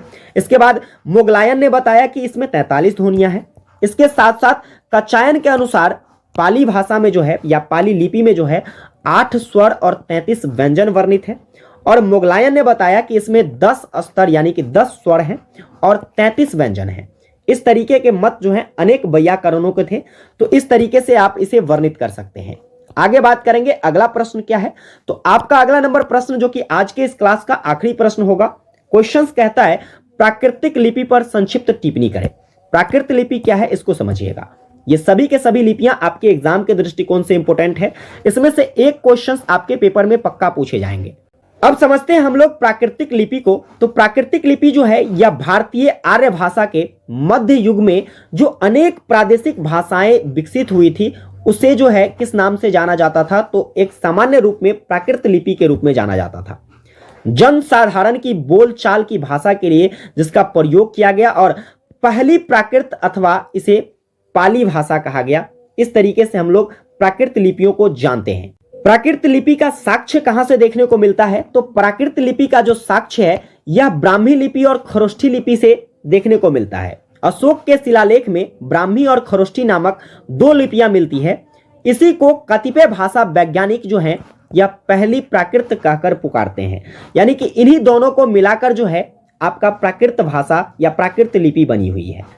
इस भाषा का या इस लिपि का जो काल माना जाता है वह क्या है, तो 500 ईसा पूर्व से लेकर 100 ईसा पूर्व तक जो है यह किस लिपि का काल माना जाता है, तो प्राकृत लिपि का काल माना जाता है। प्राकृत वैयाकरणों में जो है प्राकृत वैयाकरणों में सर्वप्रथम नाम किसका आता है, तो वररुचि का आता है। वररुचि जो कि एक व्याकरण जानकार थे और इसके द्वारा जो है सर्वप्रथम प्राकृत प्रकाश का जो है नामकरण किया गया और इसके व्याकरण में 12 परिच्छेद थे। किसके व्याकरण में, वररुचि के व्याकरण में। और इन 12 परिच्छेदों में इन्होंने क्या किया, तो प्राकृत प्रकाश नामक जो है ग्रंथ में इसे प्राकृत भाषाओं को 4 भागों में बांटा। पहला था महाराष्ट्री भाषा, इसके बाद था पैसाची भाषा, इसके बाद मगधी और इसके बाद था सौरसेनी भाषा। ये 4 भाषा किसके द्वारा विभाजित किया गया, तो वररुचि के द्वारा। और यह किसका विभाजन था, तो आप कहोगे सर प्राकृत लिपि का। किसका विभाजन था, प्राकृत लिपि का, जिन्हें वररुचि ने क्या किया था, तो अपने अनुच्छेद में अपने परिच्छेद में 4 भागों में बांटकर बताया है। इसके साथ ही महावीर स्वामी ने प्राकृत भाषा को क्या किया, तो अर्ध मगधी के रूप में अपना उपदेश दिया था। अपना जो उपदेश महावीर स्वामी दिए थे या किस भाषा में दिए थे, तो प्राकृत लिपि में ही, प्राकृत भाषा में ही दिया था, जो कि एक तरीके से कहे तो यह अर्ध मगधी भाषा थी। तो इस तरीके से आप लोग प्राकृत भाषा या प्राकृत लिपि के बारे में जानकारी प्रस्तुत कर सकते हैं। भारतीय संस्कृति की प्रमुख विशेषताओं को बताइए। समझिएगा जरा ध्यान से, की पॉइंट है क्वेश्चंस का। भारतीय संस्कृति, देखिए भारत की जो संस्कृति है यह किसी परिचय का मोहताज नहीं रहा है। इसलिए मोहताज नहीं रहा है क्योंकि भारत की जो संस्कृति है यह संपूर्ण विश्व में सबसे सुदृढ़ या फिर कहे तो सबसे समृद्ध संस्कृति मानी जाती है। ऐसा मैं क्यों कह रहा हूं, क्योंकि देखिए विश्व के अंतर्गत जो है काफी सारे देश हैं और इन सभी देशों में जो है इनकी संस्कृतियां समय के साथ बदलती हुई नजर आई है, लेकिन भारत की जो संस्कृति है यह आदिकाल से ही निरंतरता बनाई हुई है। इस आधार पर हम कह सकते हैं कि भारतीय संस्कृति विश्व की सर्वाधिक प्राचीन एवं समृद्ध संस्कृतियों में से एक है। अन्य देशों की संस्कृतियां तो समय की धारा के साथ नष्ट हो रही है, परंतु भारत की संस्कृति आदिकाल से ही अपने परंपरागत अस्तित्व के साथ जीवंत बनी हुई है। अब आइए हम लोग जानते हैं कि आखिर भारत की संस्कृति की जो विशेषताएं हैं वह क्या है, क्योंकि क्वेश्चंस ने कहा है भारत की संस्कृति की विशेषता को बताइए, तो हम लोग विशेषता पर डिस्कस कर लेते हैं। देखिए, भारत की जो संस्कृति है भाई साहब, इसका प्राचीन साक्ष्य हमें भीमबेटका से मिलता है। भीमबेटका की चित्रांकन से जो है हमें किसका साक्ष्य मिलता है, तो भारत की प्राचीन संस्कृतियों का। और जब हम उसे वर्तमान में विद्यमान जो हमारी संस्कृति है उससे मैच करने की कोशिश करते हैं, तो ऐसा पता चलता है कि भारत की जो आदिकाल की संस्कृति थी वह संस्कृति आज भी विद्यमान है। इसलिए हम कह सकते हैं कि भारतीय संस्कृति हजारों वर्षों के बाद भी अपने मूल स्वरूप में जीवंत है और इसकी निरंतरता को यह दर्शाती है। फिर यदि मैं इसकी दूसरी विशेषता और सबसे प्रमुख विशेषता की अगर मैं बात करूं, तो भारत की संस्कृति की सबसे प्रमुख विशेषता रही है वसुधैव कुटुंबकम। वसुधैव कुटुंबकम पर मैंने एक डिटेल एक्सप्लेनेशन वाली वीडियो मैंने आपको कल बताया था। अगर आपने क्लास नहीं देखा है तो जरूर देख लीजिएगा, ताकि आपको वसुधैव कुटुंबकम के बारे में अच्छे तरीके से समझ में आ सके। लेकिन मोटे तौर पर मैं बात करूं तो वसुधैव कुटुंबकम, जिसका शाब्दिक अर्थ होता है सारा विश्व ही एक परिवार है, और हमेशा से भारत की जो संस्कृति है इसका वैश्विक दृष्टिकोण रहा है वसुधैव कुटुंबकम, क्योंकि यह हमेशा से संपूर्ण विश्व को अपना एक परिवार मानता आया है। और वर्तमान में भी यह अवधारणा जो है यह विकसित है, और वर्तमान में भी हम इस पर विश्वास किया करते हैं और संपूर्ण विश्व को अपना एक परिवार के रूप में मानते हैं। आगे इसकी विशेषताओं के बारे में बात करें तो भारतीय संस्कृति का प्रधान गुण जो है वह भौतिक एवं आध्यात्मिक तत्वों के साथ लेकर चलना है। तो ये कुल विशेषताएं रही है भारतीय संस्कृति की। और भी कई सारी विशेषताएं हैं, लेकिन ये शॉर्ट टाइप क्वेश्चंस है, इसलिए हम लोग बस इतना डिस्कस करेंगे। ये क्वेश्चंस मात्र 5 नंबर के ही पूछे जाएंगे आपसे, तो इतना आप कर दोगे तो बस 5 में से कम 4 नंबर तो आपको पूरे मिलने वाले हैं। वहीं अगर बेहतरीन हैंडराइटिंग के साथ लिख देते हो तो आपको पूरे के पूरे मार्क मिलेंगे, इसकी पूरी गारंटी मैं देता हूं। तो उम्मीद करता हूं भारत की संस्कृति के बारे में आपको अच्छे तरीके से समझ में आ गया होगा कि आखिर भारत की संस्कृति की विशेषता क्या है। अब आइए अगले क्वेश्चंस की तरफ बढ़ते हैं। तो देखिए अगला नंबर क्वेश्चंस क्या कहता है, समझिएगा जरा ध्यान से। अगला नंबर प्रश्न है जीवक कौन था। तो जीवक के बारे में समझते हैं। देखिए, जीवक एक आयुर्वेदाचार्य थे, और इसकी सबसे बड़ी जो है विशेषता यहां से मिलती है। इसका सबसे बड़ा जो परिचय है यह कहां से मिलता है, तो वह राजा बिंबिसार के दरबार से मिलता है, क्योंकि राजा बिंबिसार के दरबार का यह राजवैद्य हुआ करते थे। प्राचीन भारत के ये प्रसिद्ध आयुर्वेदाचार्य थे। देखिए, इनके जन्म के संबंध में ऐसा माना जाता है, जो कि महावंग के द्वारा बताया गया है। महावंग ने बताया कि जीवक का जो जन्म है यह राजगृह के सालावती नामक एक बेश्या के परिवार में हुआ था। अब देखिए यहां पर क्या होता है, तो सामाजिक आलोचनाओं के कारण यह सालावती क्या करती है, तो जीवक को जंगलों में फेंक देती है। जंगलों में जब फेंक देती है, इसे छोड़ देती है, तो जीवक जो है यह किसको मिल जाता है, तो बिंबिसार का पुत्र जिसका नाम था क्या, तो जिसका नाम था अभय, उसे यह मिल जाता है। अभय क्या करता है, इसे अपने राज दरबार में ले आता है और उसका लालन पालन करता है। ठीक है, लालन पालन करने के उपरांत जो है इसका नाम रखा जाता है जीवक। क्या नाम रखा जाता है, जीवक। अब जैसे जैसे ये बड़ा होता गया तो राज दरबार में ही क्या होती है, राजगृह में ही इसका जो है प्रारंभिक शिक्षा प्रारंभ होता है। और प्रारंभिक शिक्षा ये कहां से पूर्ण करते हैं, तो राजगृह से ही करते हैं। बात आती है अब उच्च शिक्षा की। तो उच्च शिक्षा के लिए इसे क्या कहां भेज दिया जाता है, तो राजकुमार के द्वारा इसे तक्षशिला भेज दिया जाता है। तक्षशिला में कितने वर्षों तक, तो 7 वर्षों तक चिकित्सा शास्त्र पर काफी गहन अध्ययन करता है, जहां पर इनके गुरु कौन हुआ करते हैं, तो अत्रेय। इसलिए याद रखिएगा, आपसे पूछा जा सकता है कि जीवक के गुरु का नाम या फिर जीवक किसका शिष्य था, तो आप कहोगे अत्रेय का शिष्य था, जिन्होंने 7 वर्षों तक इसे चिकित्सा शास्त्र में काफी निपुणता प्रदान किया। विशेषता अगर मैं बात करूं जीवक की, तो जीवक की सबसे प्रमुख विशेषता रही है कि वह एक बाल रोग विशेषज्ञ थे। इसकी संपूर्ण जानकारी जो है आपको व्यापक जानकारी, या फिर कहे तो जीवक की जो चिकित्सा शास्त्र की व्यापक प्रशंसा आपको कहां से देखने को मिलती है, तो वह बौद्ध ग्रंथों से देखने को मिलती है। और इसके द्वारा कुछ कीर्तिमान भी रचे गए, इसके द्वारा कुछ कार्य भी, महत्वपूर्ण कार्य किए गए। वह क्या था, तो मगध नरेश जिसका नाम था बिंबिसार, बिंबिसार को भगंदर रोग था। ठीक है, इस भगंदर रोग का इलाज भी किसने किया था, तो जीवक ने ही किया था। इसका विवरण भी आपको अच्छे से देखने को मिल जाएंगे। तो भाई साहब यह इसकी प्रमुख विशेषता रही है। इतना ही नहीं, अवंती के राजा जिसका नाम था प्रद्योत, प्रद्योत को पीलिया रोग था, जिसको हम लोग पांडु रोग कहते हैं। पांडु रोग भी किसके द्वारा ठीक किया गया था, तो ये जीवक के द्वारा ही सही किया गया था। तो ये प्रमुख विशेषताएं रही है किसकी, जीवक की। तो इस प्रकार से आप जीवक का व्यक्तिगत परिचय कर सकते हैं, जो कि शॉर्ट नोट्स की तरह लिखना है। आप लोगों को ऐसे ही पेपर में बनाकर लिखना है। इसकी अगर आपको पीडीएफ नोट चाहिए तो इसके लिए आपको क्या करना है, टेलीग्राम पर जाना है। टेलीग्राम का लिंक डिस्क्रिप्शन में दिया है, या फिर आप इसका पीडीएफ नोट्स जो है आप हमारे ऑफिशियल वेबसाइट से भी डाउनलोड कर सकते हैं। topperguruji.com जब आप सर्च करिएगा तो आपको मिल जाएगा, वहां पर बीए के सेक्शंस में आप जाकर डाउनलोड कर सकते हैं। या फिर आप हमारे व्हाट्सएप चैनल से भी जुड़कर इस पीडीएफ नोट्स को प्राप्त कर सकते हैं। आइए बात करते हैं अगले प्रश्न की। तो देखिए अगला प्रश्न भाई साहब किससे संबंधित है, तो वह है बराहमिहिर से संबंधित। बराहमिहिर का जीवन परिचय भी काफी ज्यादा रोचक है, क्योंकि यह प्रसिद्ध गणितज्ञ के रूप में जाने जाते हैं और ज्योतिष भी थे। ठीक है, बात करते हैं बराहमिहिर की। तो इनका जन्म जो है 500 ईसा पूर्व में, वैसे तो कहे तो 5वीं सदी के आसपास माना जाता है। 505 ईस्वी में जो है उज्जैन के कापिथ्य नामक गांव में हुआ था।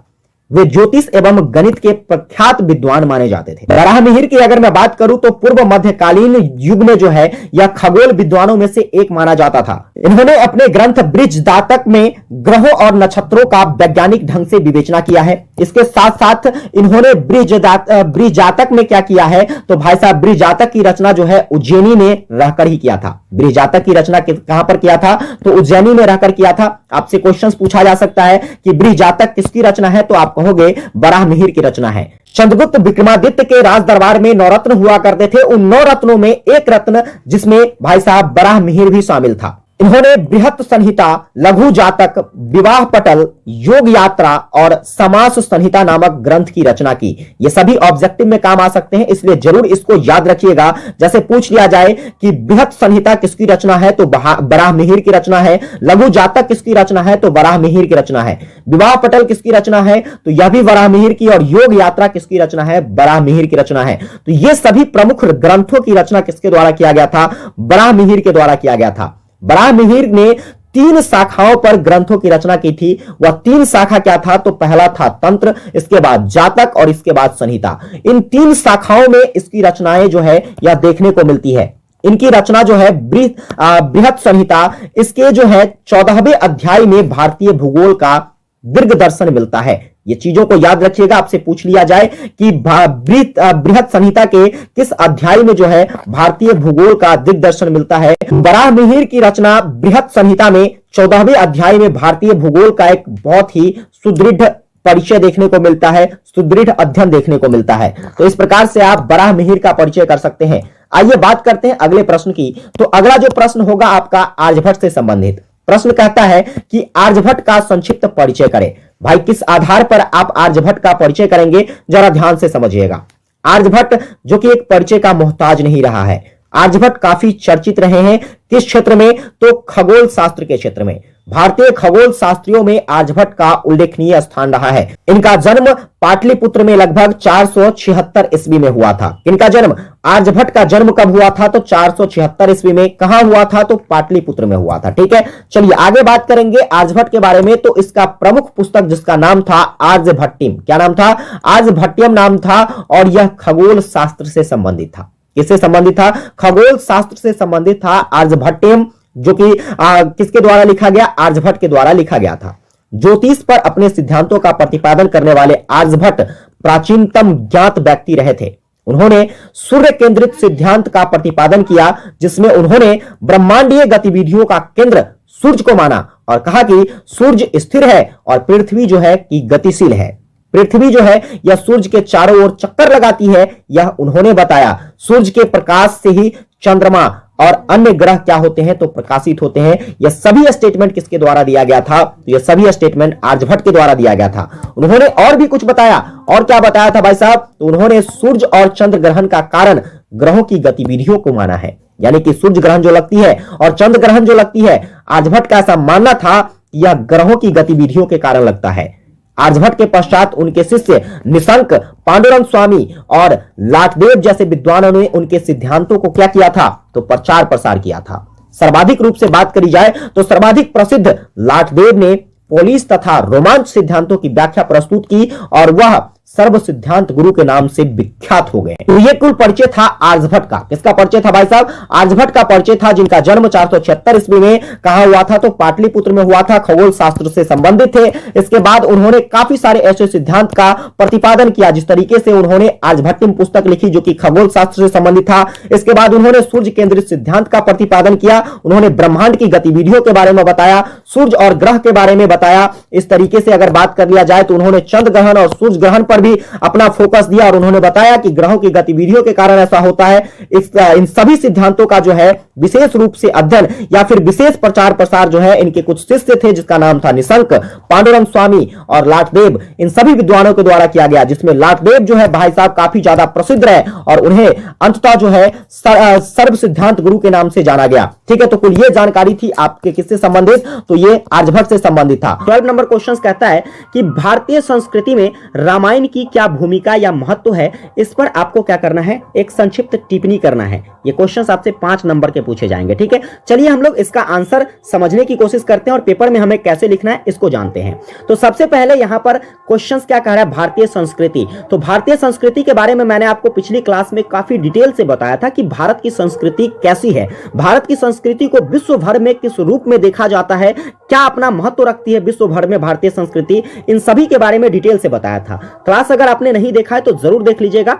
आइए आज हम जानते हैं कि भारतीय संस्कृति में रामायण की क्या भूमिका रही है। तो देखिए, रामायण की अगर मैं बात करूं तो रामायण में 2 पहलू हैं। वह 2 पहलू कौन कौन सा है, तो एक है भाई साहब राम और दूसरा है रावण, और ये दोनों ही किसको उजागर करने का प्रयास करती है, तो भारतीय संस्कृति को उजागर करने का प्रयास करती है।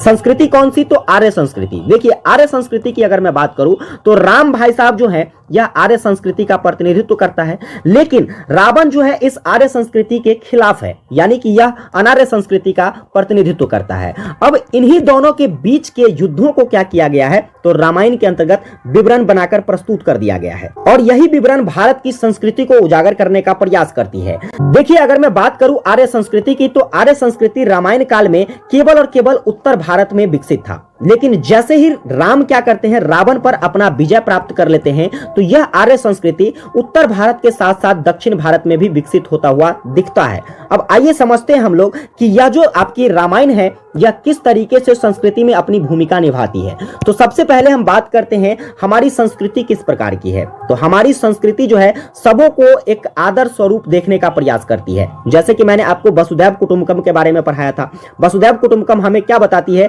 कि संपूर्ण विश्व जो है हमारा एक परिवार है, और हमारे एक परिवार की एक मर्यादा है जहां पर हम सभी को क्या करते हैं, आदर स्वरूप देखते हैं, प्यार स्वरूप देखते हैं। ठीक उसी प्रकार से रामायण काल में भी माता पिता को देवता के तुल्य माना जाता था, यानी कि माता पिता को देवताओं का दर्जा दिया जाता था। इस आधार पर जो है हम कह सकते हैं रामायण जो है हमारी संस्कृति को उजागर करने का प्रयास करती है। इतना ही नहीं, पुत्र का कर्तव्य होता था अपने पिता के प्रति आदर, अपने माताओं के प्रति आदर, अपने बड़ों के प्रति आदर और सम्मान का भाव रखना, अपने छोटों के प्रति प्यार का भाव रखना, और ये सभी के सभी जो हैं हमारे संस्कृति से जुड़ी हुई बात है। जिस तरीके से आपने रामायण में देखा होगा कि राजा दशरथ के कहने पर दशरथ पुत्र राम ने क्या किया था, तो दशरथ पुत्र राम ने अपने पिता के सम्मान के लिए, अपने पिता के आदर के लिए, उनके वचनों को पालन करने के लिए 14 वर्षों तक वनवास काटा। कितने वर्षों तक? 14 वर्षों तक वनवास में रहा, और यह सभी के सभी जो है हमारी संस्कृति को उजागर करने का प्रयास करती है। रामायण की अगर मैं बात करूं तो रामायण में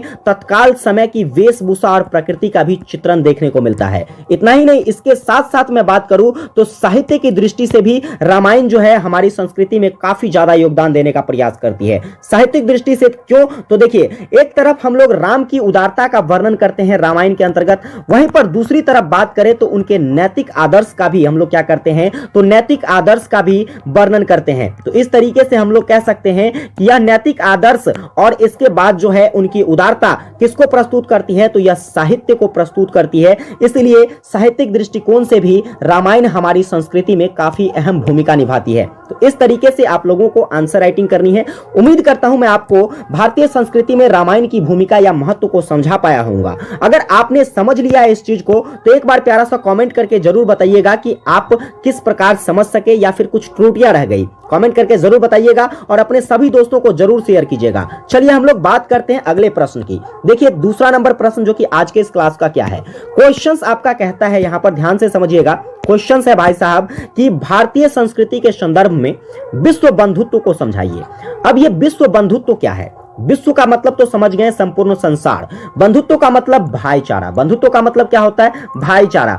यानी कि कहने का तात्पर्य यह है कि संपूर्ण विश्व को हम लोग एक भाईचारे की दृष्टि से भारतीय संस्कृति के रूप में कैसे देखते हैं, हमें इसको समझना है।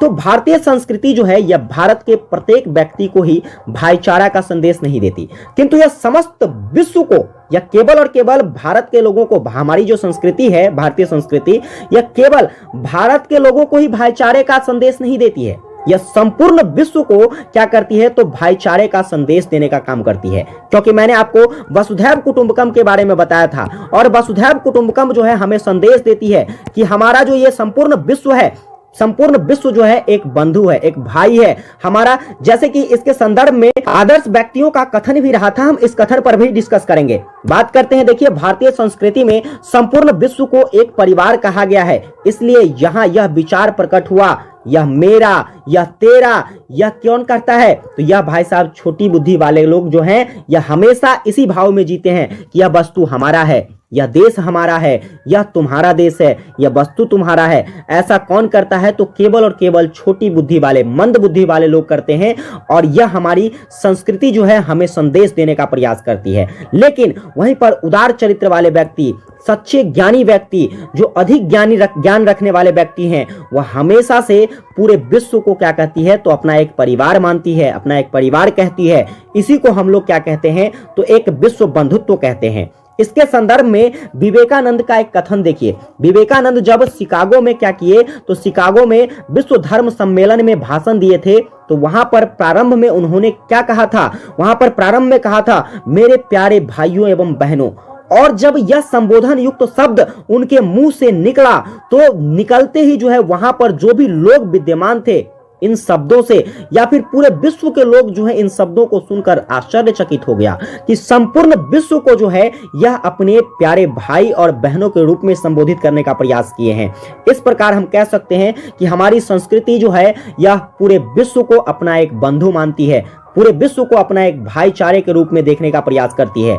राजा राम मोहन राय भी पीछे नहीं रहे। राजा राम मोहन राय और रविंद्रनाथ टैगोर ने भी विश्व मातृत्व की इस भावना का प्रचार प्रसार किया है। राजा राम मोहन राय और रविंद्रनाथ टैगोर ने संपूर्ण विश्व को अपने माता के रूप में उजागर करने का प्रयास किया है कि संपूर्ण विश्व, समस्त सृष्टि जो है हमारी माता स्वरूप है। और यह कौन बताता है तो यह हमारी संस्कृति बताता है।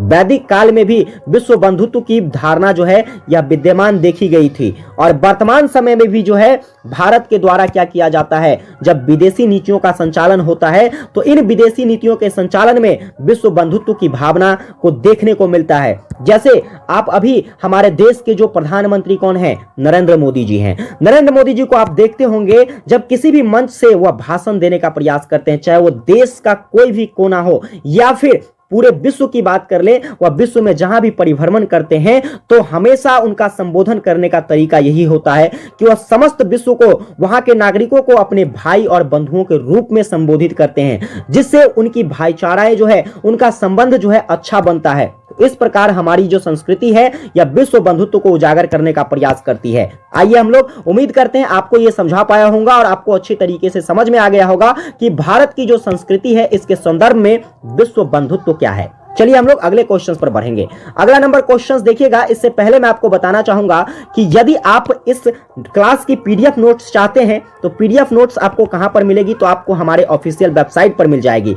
ऑफिशियल वेबसाइट क्या है, www.topperguruji.com। आप जैसे ही गूगल पर सर्च करेंगे आपको बीए का सेक्शन मिलेगा। उस बीए के सेक्शन में आपको ये सारी नोट्स मैं उपलब्ध करा दूंगा, वहां से आप डाउनलोड कर सकते हैं, टेक्स्ट फॉर्म में वहां से नोट डाउन कर सकते हैं। चलिए हम लोग अगले प्रश्न पर देखते हैं कि अगला प्रश्न क्या है।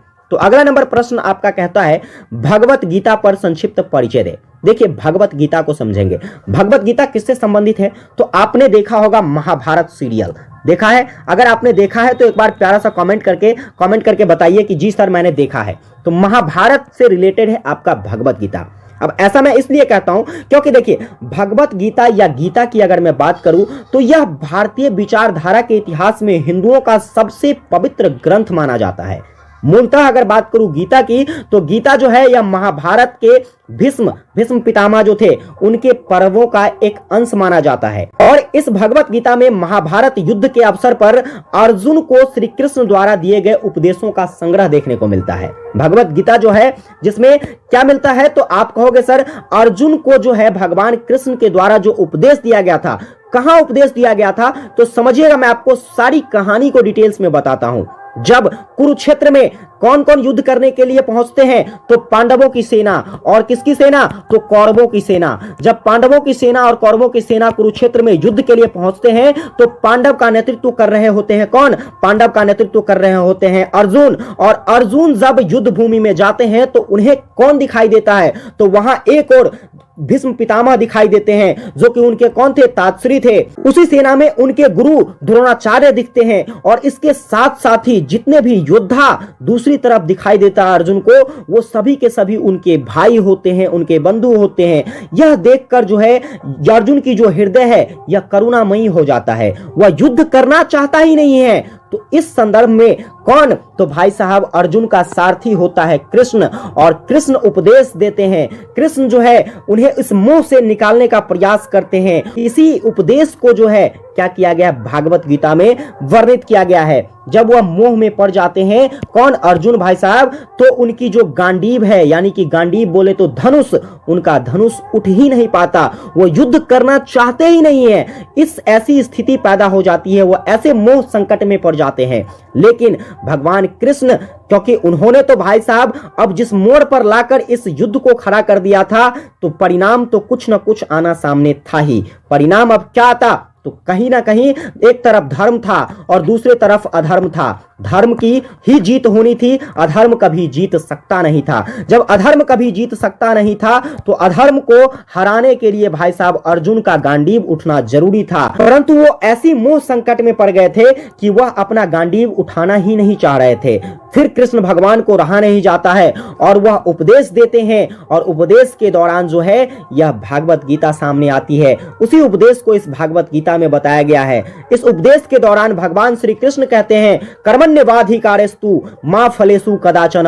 अर्थात भगवान कृष्ण अपने रथी अर्जुन से कहता है, हे अर्जुन, हे पार्थ, तुम कर्म करो, फल की चिंता ना करो। ठीक है, फल कौन देता है, तो फल आप कर्म करोगे तो आपको फल की प्राप्ति अवश्य होगी। और इस दौरान क्या होती है, तब जाकर युद्ध प्रारंभ होता है। तो इस तरीके से जो युद्ध भूमि है, कर्म क्षेत्र है, कर्म भूमि है, इस कर्म भूमि को कहां पर वर्णित किया गया है, भगवत गीता में वर्णित किया गया है। जो कि किसका उपदेश था, तो भाई साहब आप कहोगे कृष्ण का उपदेश था। इस तरीके से हम लोग भगवत गीता को समझने का प्रयास करेंगे, भगवत गीता का टिप्पणी करेंगे। उम्मीद करता हूं आपको ये चीजें समझ में आ गई होगी। अब आइए आखिरी प्रश्न की तरफ बढ़ते हैं। तो देखिए आज के इस क्लास का आखिरी प्रश्न क्या है, तो क्वेश्चन आपका कहता है, यहां पर समझिएगा, महाजन पद पर संक्षिप्त टिप्पणी करे। क्या करे भाई साहब, महाजन पद पर संक्षिप्त टिप्पणी करना है आपको। तो समझिए महाजन पद क्या है। देखिए अगर मैं बात करूं महाजन पद की, तो क्षेत्रीय राज्यों का उदय होना तो ये कब से प्रारंभ हो गया था, 6ठी शताब्दी ईसा पूर्व से ही क्षेत्रीय राज्यों का उदय होना प्रारंभ हो गया था। ये 6ठी शताब्दी की प्रमुख विशेषताओं में से एक मानी जाती है।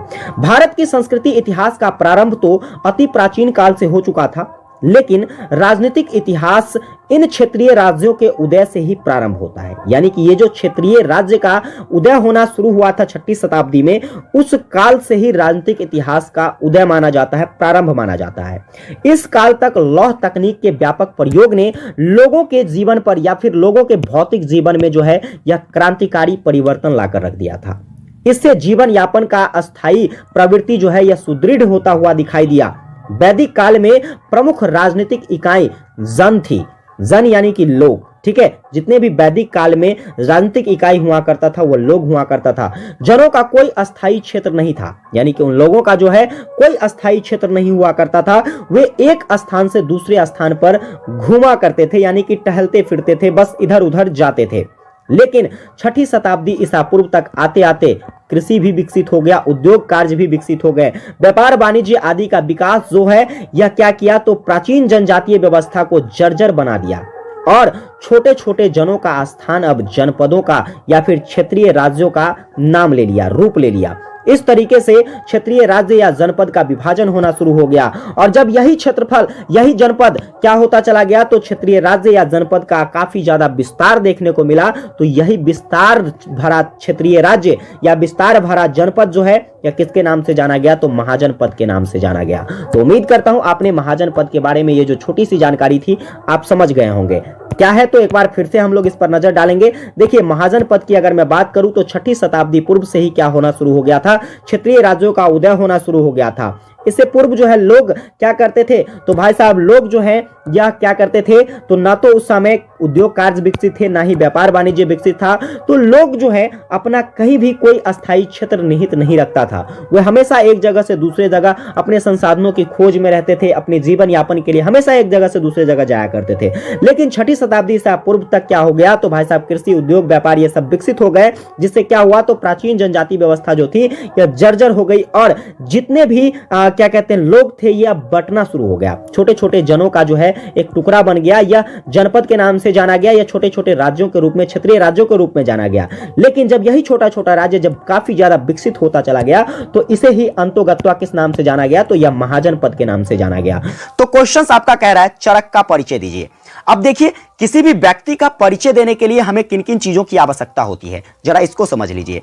तो अगर किसी व्यक्ति का, जैसे मान लीजिए मैं आपको कहूं कि आप अपना परिचय दीजिए, तो सबसे पहले आपके जन्म के बारे में हमें पता होना चाहिए, जन्म स्थान के बारे में हमें पता होना चाहिए। इसके बाद मैं यदि आपका परिचय कर रहा हूं तो आपकी जो है, आपकी वास्तविकता क्या है, आप जो है किस लिए चर्चित माने जाते हैं, किस लिए आप लोकप्रिय हैं, हमें इन चीजों का जानना काफी जरूरी हो जाता है। तो इसी के संदर्भ में हम लोग कुछ चीजें जानेंगे जो कि चरक से रिलेटेड होगा।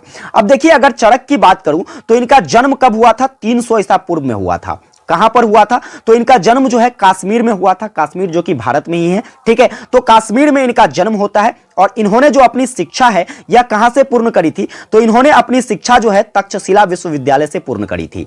अब आप एक क्वेश्चंस मैं आपको बताता हूं, कमेंट करके फटाफट से बता दीजिए। यदि आपने मेरा ऑब्जेक्टिव का क्लास किया होगा तो आप जरूर कमेंट कीजिएगा और पूरी शिद्दत के साथ कमेंट कीजिएगा कि तक्षशिला विश्वविद्यालय कहां अवस्थित है, ठीक है। फटाफट से आप लोग कमेंट में छाप दीजिए और उम्मीद करता हूं हर बच्चे इसका आंसर करेंगे।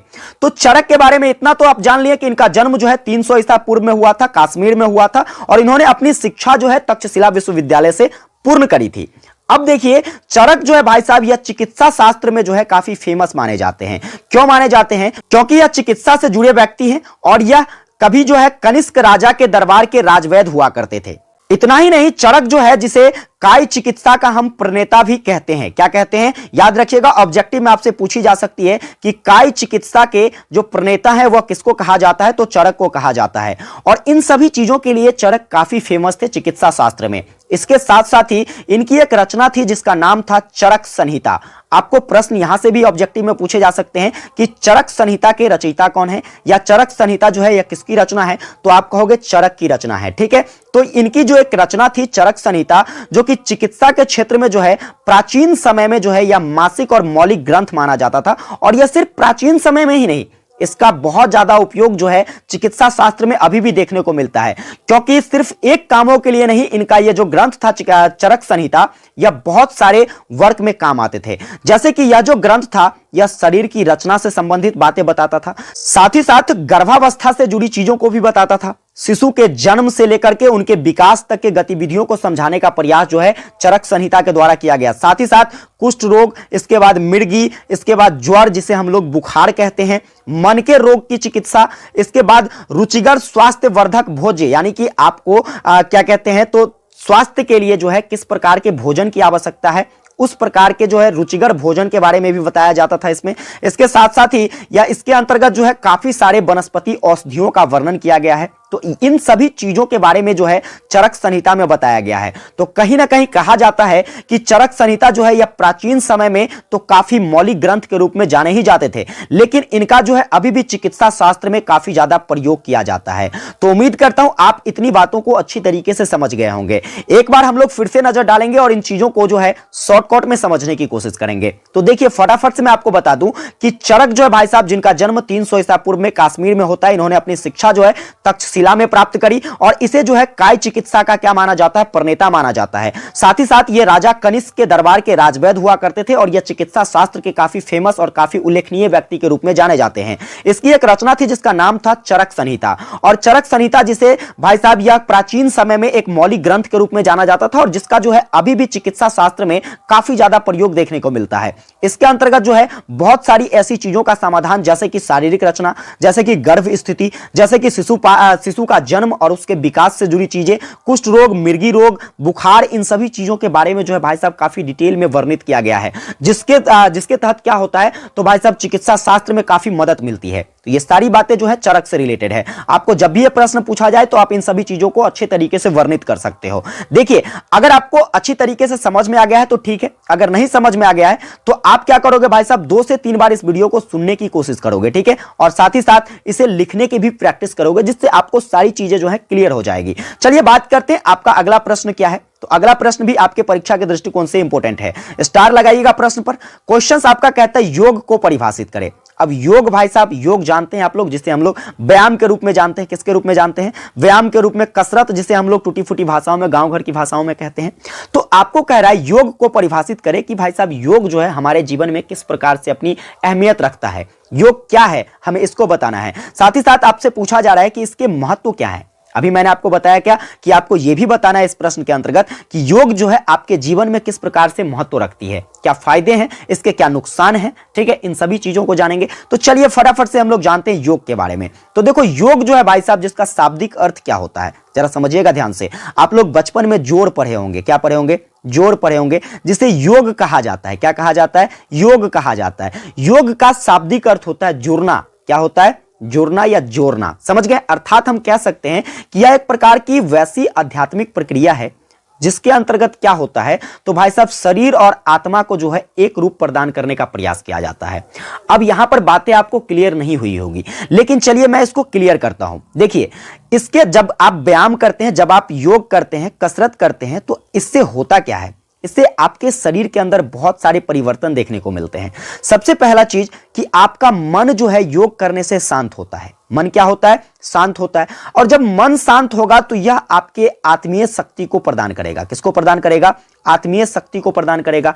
और आपकी जब आत्मीय शक्ति जो है आप में समाहित हो जाएगी, आपके अंदर प्रवेश करेगी, तो आप जो है एक तरीके से कहे तो सही रूप से अपने विकास के क्रम को क्या कर सकते हैं? गतिशील कर सकते हैं।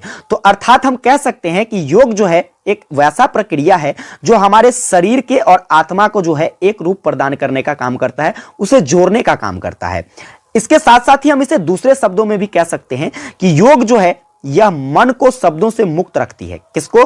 तो मन को शब्दों से मुक्त रखने का काम करती है। और साथ ही साथ यह शांति प्रदान करता है। और इसके बाद जो है आपके अंदर जो भी बुराइयां हैं, उन सभी बुराइयों को निकालने का प्रयास करता है। उन सभी रिक्त स्थानों में जो है सही सही तरीकों को भरने का काम करता है। तो आपने देख लिया कि योग जो है आपके जीवन में कितना ज्यादा अहमियत रखता है।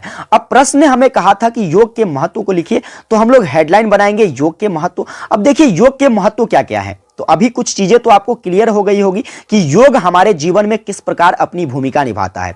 तो उसी संदर्भ में हम लोग समझने की कोशिश करेंगे कि देखिए योग जो है यह मन को क्या करता है? शांत करता है। जब भी आप व्यायाम करते होंगे, अगर आप किए होंगे तो ठीक है, वैसे सभी लोग व्यायाम से जुड़े होते हैं। अगर आप नहीं जुड़े हैं तो जुड़िए, व्यायाम कीजिए। हर सुबह व्यायाम करना आपके लिए क्या होता है? तो आपके सेहत के लिए, आपके शारीरिक स्वास्थ्य के लिए काफी ज्यादा लाभदायक होता है। क्योंकि व्यायाम करने के उपरांत जो है आपकी मानसिक संतुलन जो है यह हमेशा बनी रहती है, आपका मन हमेशा शांत रहता है। इसके साथ साथ ही आपका जो है जीवन तनाव मुक्त हो जाता है। तनाव मुक्त कहे तो आप जो है टेंशन से जो है रिलैक्स महसूस करेंगे। क्या करेंगे? बिल्कुल ही जब व्यायाम करेंगे आप तो अपने आप में रिलैक्स महसूस करेंगे, आप जो है टेंशन में नहीं रहेंगे। इसके साथ साथ ही व्यायाम करने से क्या होता है? तो शरीर से थकावट भी दूर होती है। यानी कि जब आप कोई काम करके थके पीरे रहते हैं, तो वैसी स्थिति में जब आप व्यायाम करते हैं तो आपको उस थकान से क्या होती है? राहत मिलती है। इसके साथ साथ ही सबसे इंपॉर्टेंट बातें यहां पर अब मैं आपको बता दूं कि व्यायाम करने से जो है आपका शरीर जो है यह निरोग रहता है। कहने का मतलब कि आप रोग से मुक्त रहते हैं। आपको जो है रोग छू नहीं सकती यदि आप व्यायाम से जुड़े हुए हैं। इसलिए भाई साहब हमें क्या करना चाहिए? तो नियमित रूप से व्यायाम करना चाहिए। और सबसे इंपॉर्टेंट बातें ये ध्यान रखिएगा कि व्यायाम करने से होता क्या है, योग करने से होता क्या है कि आपकी जो शारीरिक संरचना है, यह शारीरिक संरचना बिल्कुल ही सुसंगठित रह पाता है। जैसे कि तुम देखते होगे कोई व्यक्ति आवश्यकता से अधिक मोटा हो जाता है, ठीक है, कोई व्यक्ति जो है आवश्यकता से अधिक पतला हो जाता है। तो यह सब एक तरीके से कहे तो बीमारी के रूप में ही आपके सामने आता है। अधिक मोटापा होना भी एक बीमारी है और अधिक दुबला होना भी क्या है? एक बीमारी है। अब इससे निजात पाने के लिए आपके पास जो है सबसे इंपॉर्टेंट दवा क्या है? तो वह दवा है योग। आप यदि योग करते हैं तो आपकी मोटापा क्या होगी? खत्म हो जाएगी। यदि आप पतले हैं तो स्वाभाविक सी बात है कि आप योग करेंगे तो आपको डाइट लेना पड़ेगा। ठीक है, अच्छे अच्छे भोजन करने होंगे। तो जब आप अच्छे अच्छे भोजन का सेवन करेंगे तो क्या होगा, आपका पतलापन दूर होगा, आपके शरीर में पौष्टिक आहार जैसे ही जाएगी तो आपके शरीर का जो अंग है वो सक्रिय होगा और उसमें वृद्धि हार्मोन होगी। तो वृद्धि हार्मोन जैसे ही बढ़ेगा भाई साहब तो आपका शरीर जो है यह अच्छी तरीके से विकास कर पाएगा। इसलिए योग जो है आपके जीवन में काफी अहमियत रखता है। तो आपको क्या करना चाहिए, नियमित जो है व्यायाम से जुड़े रहना चाहिए, योग करना चाहिए। तो चलिए, उम्मीद करता हूं आपने इस प्रश्न को समझ गया होगा कि योग क्या है और योग का जो है आपके जीवन में क्या महत्व है। अब एक और इंपॉर्टेंट क्वेश्चन जानते हैं। क्वेश्चन से आपका अभिलेख से आप क्या समझते हैं, या फिर अभिलेख क्या है इसको समझाइए। तो देखिए, अभिलेख के बारे में अगर मैं बता दूं आपको तो समझिएगा जरा ध्यान से। यह एक प्रकार का लेख है। अभिलेख से क्या तात्पर्य है, तो यह एक प्रकार का लेख है। और यह कैसा लेख है, तो यह पुरातात्विक साक्ष्य के रूप में हम इसे पढ़ते हैं। किसके रूप में पढ़ते हैं, पुरातात्विक साक्ष्य के रूप में पढ़ते हैं, जो कि प्राचीन काल में लिखा जाता था। किस काल में लिखा जाता था भाई, प्राचीन काल में लिखा जाता था। और इसी से हमें जो है प्राचीन इतिहास के बारे में जानकारी मिलती है। तो चलिए हम लोग अभिलेख को समझते हैं। तो देखिए, अभिलेख के संदर्भ में अगर मैं बात करूं तो अभिलेख एक वैसा पुरातात्विक साक्ष्य है जो प्राचीन काल में राजाओं के द्वारा या फिर अन्य शासकों के द्वारा क्या किया जाता था, तो पाषाणों पर या फिर कहे तो शिला यानी कि पत्थरों पर लिखा जाता था, या फिर कहे तो स्तंभों पर लिखा जाता था। स्तंभ यानी कि खंभे पर लिखा जाता था। साथ ही साथ ताम्रपत्र, उस समय पत्र लिखने के लिए क्या होता था, तो ताम्रपत्र होता था। ठीक है, तो ताम्रपत्र पर लिखा जाता था। दीवारों पर जो है इसका वर्णन किया जाता था। अब ये क्या वर्णन किया जाता था, आपके मन में ये सवाल आता होगा, तो समझते हैं हम इसको। देखिए, ज्यादातर जो है अभिलेखों का प्रयोग सूचना प्रदान करने के लिए किया जाता था। किसके लिए किया जाता था, सूचना प्रदान करने के लिए, ताकि लोग जो है इस सूचना को पढ़ सके। क्योंकि यत्र तत्र जैसे अभी लोग क्या करता है, पोस्टर का इस्तेमाल करता है कि नहीं। जैसे मान लीजिए किसी चीज का एडवर्टाइजमेंट करना है, किसी चीज का प्रचार करना है, तो आप क्या करते हो, पोस्टर का इस्तेमाल करते हो। इसे आप यत्र तत्र यानी कि कहीं भी जहां तहां आप चिपका देते हो, ताकि लोगों की नजर इस पर पड़े। लोगों की नजर अगर इस पर पड़ती है तो क्या होता है, लोग उसके तरफ अट्रैक्ट होते हैं, उनके लिए फायदेमंद है, तो लोग क्या करता है, उसका अनुसरण करता है। तो ठीक उसी प्रकार से अभिलेख भी प्राचीन काल में हुआ करता था, जिसका प्रयोग सूचनाओं को पहुंचाने के लिए होता था आमतौर पर। ठीक है, और इससे क्या होता था, तो लोग जो है उस आदेशों को मानते थे, उस आदेशों को क्या करते थे, मानते थे। और ज्यादातर राजा महाराजाओं के द्वारा जो है इसका प्रयोग किया जाता था। तो राजा का आदेश जो है यह सर्वमान्य होता था, और इसलिए जो है राजा अभिलेखों का प्रयोग करते थे और अभिलेख के जरिए लोगों के पास मैसेज देते थे, लोगों के पास अपना आदेश पहुंचाते थे, और जिससे लोग क्या करते थे, तो भाई उन आदेशों का पालन करते थे। अब यह जो अभिलेख है भाई साहब, यह कई भाषा में लिखी जाती थी। जैसे कि पाली भाषाओं में लिखा जाता था, संस्कृत में लिखा होता था, प्राकृत भाषाओं में लिखा होता था, विभिन्न विभिन्न प्रकार के भाषाओं में, जहां जिस भाषाओं का प्रचलन था उन भाषाओं में क्या होता था, तो अभिलेख को तैयार किया जाता था। अभिलेख जो है यह भारतीय इतिहास में काफी ज्यादा महत्व रखता है। अब ऐसा इसलिए क्योंकि अभिलेख के माध्यम से ही हमें क्या होता है, तो उस समय के भारत के राजनीतिक स्थिति के बारे में पता चलती है, धार्मिक स्थिति के बारे में पता चलता है। साथ ही साथ उस समय जो है सामाजिक स्थिति क्या थी, उस समय अर्थव्यवस्थाएं किस प्रकार से थी, लोगों का जो आर्थिक स्थिति था वह किस पर डिपेंड करता था, उन सभी चीजों की जानकारी जो है हमें किससे मिलती है, तो अभिलेखों से मिलती है। तो इसलिए हम कह सकते हैं कि अभिलेख जो है भाई साहब, यह हमारे ऐतिहासिक क्रम में जो है ऐतिहासिक घटनाओं को जानने के लिए काफी महत्वपूर्ण हो जाता है। अब ये बातें तो मैंने आपको बता ही दिया कि अभिलेख को लिखने के लिए किन किन चीजों का इस्तेमाल किया जाता था। काफी कठोर वस्तुओं का इस्तेमाल किया जाता था, जैसे कि कोई पत्थर हो गया, जैसे कि कोई धातु हो गया, ईंट हो गया, मिट्टी की तख्ती हो गया, इसके बाद ताम्रपत्र हो गया। तो इन सभी चीजों का जो है इस्तेमाल किया जाता था अभिलेखों के लिखने के लिए।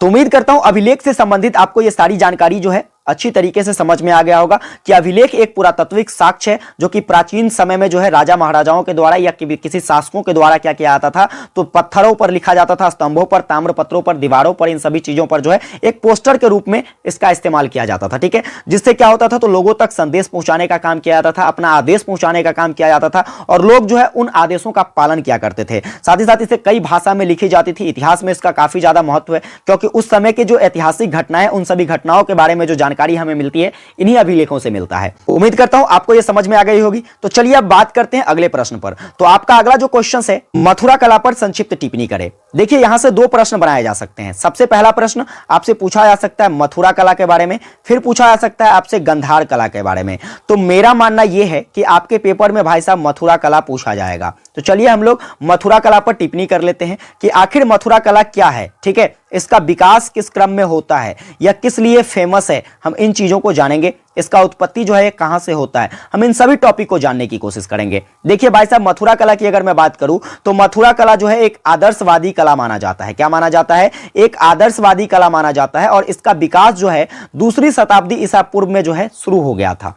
मथुरा कला का विकास कब शुरू हो गया था? तो 2री शताब्दी ईसा पूर्व में शुरू हो गया था। इस कला की अगर मैं बात करें तो भाई साहब जिस समय गांधार कला विकसित हो रही थी वह काल कौन सा काल था? तो वह काल था कुषाण काल या फिर कहे तो गुप्त काल। ठीक है, इस समय जो है गांधार कला भी विकसित हो रहा था और ठीक इसी समय जो है आपके जो है मथुरा कला भी विकसित हुए। अब आपके मन में प्रश्न आता होगा कि सर इसका नाम जो है मथुरा कला क्यों रखा गया? तो यह जो शैली थी, यह जो कला था, इसका विशाल केंद्र जो है मथुरा को माना जाता है। किसको माना जाता है? मथुरा को माना जाता है और इसीलिए जो है इसे मथुरा कला के नाम से जाना गया।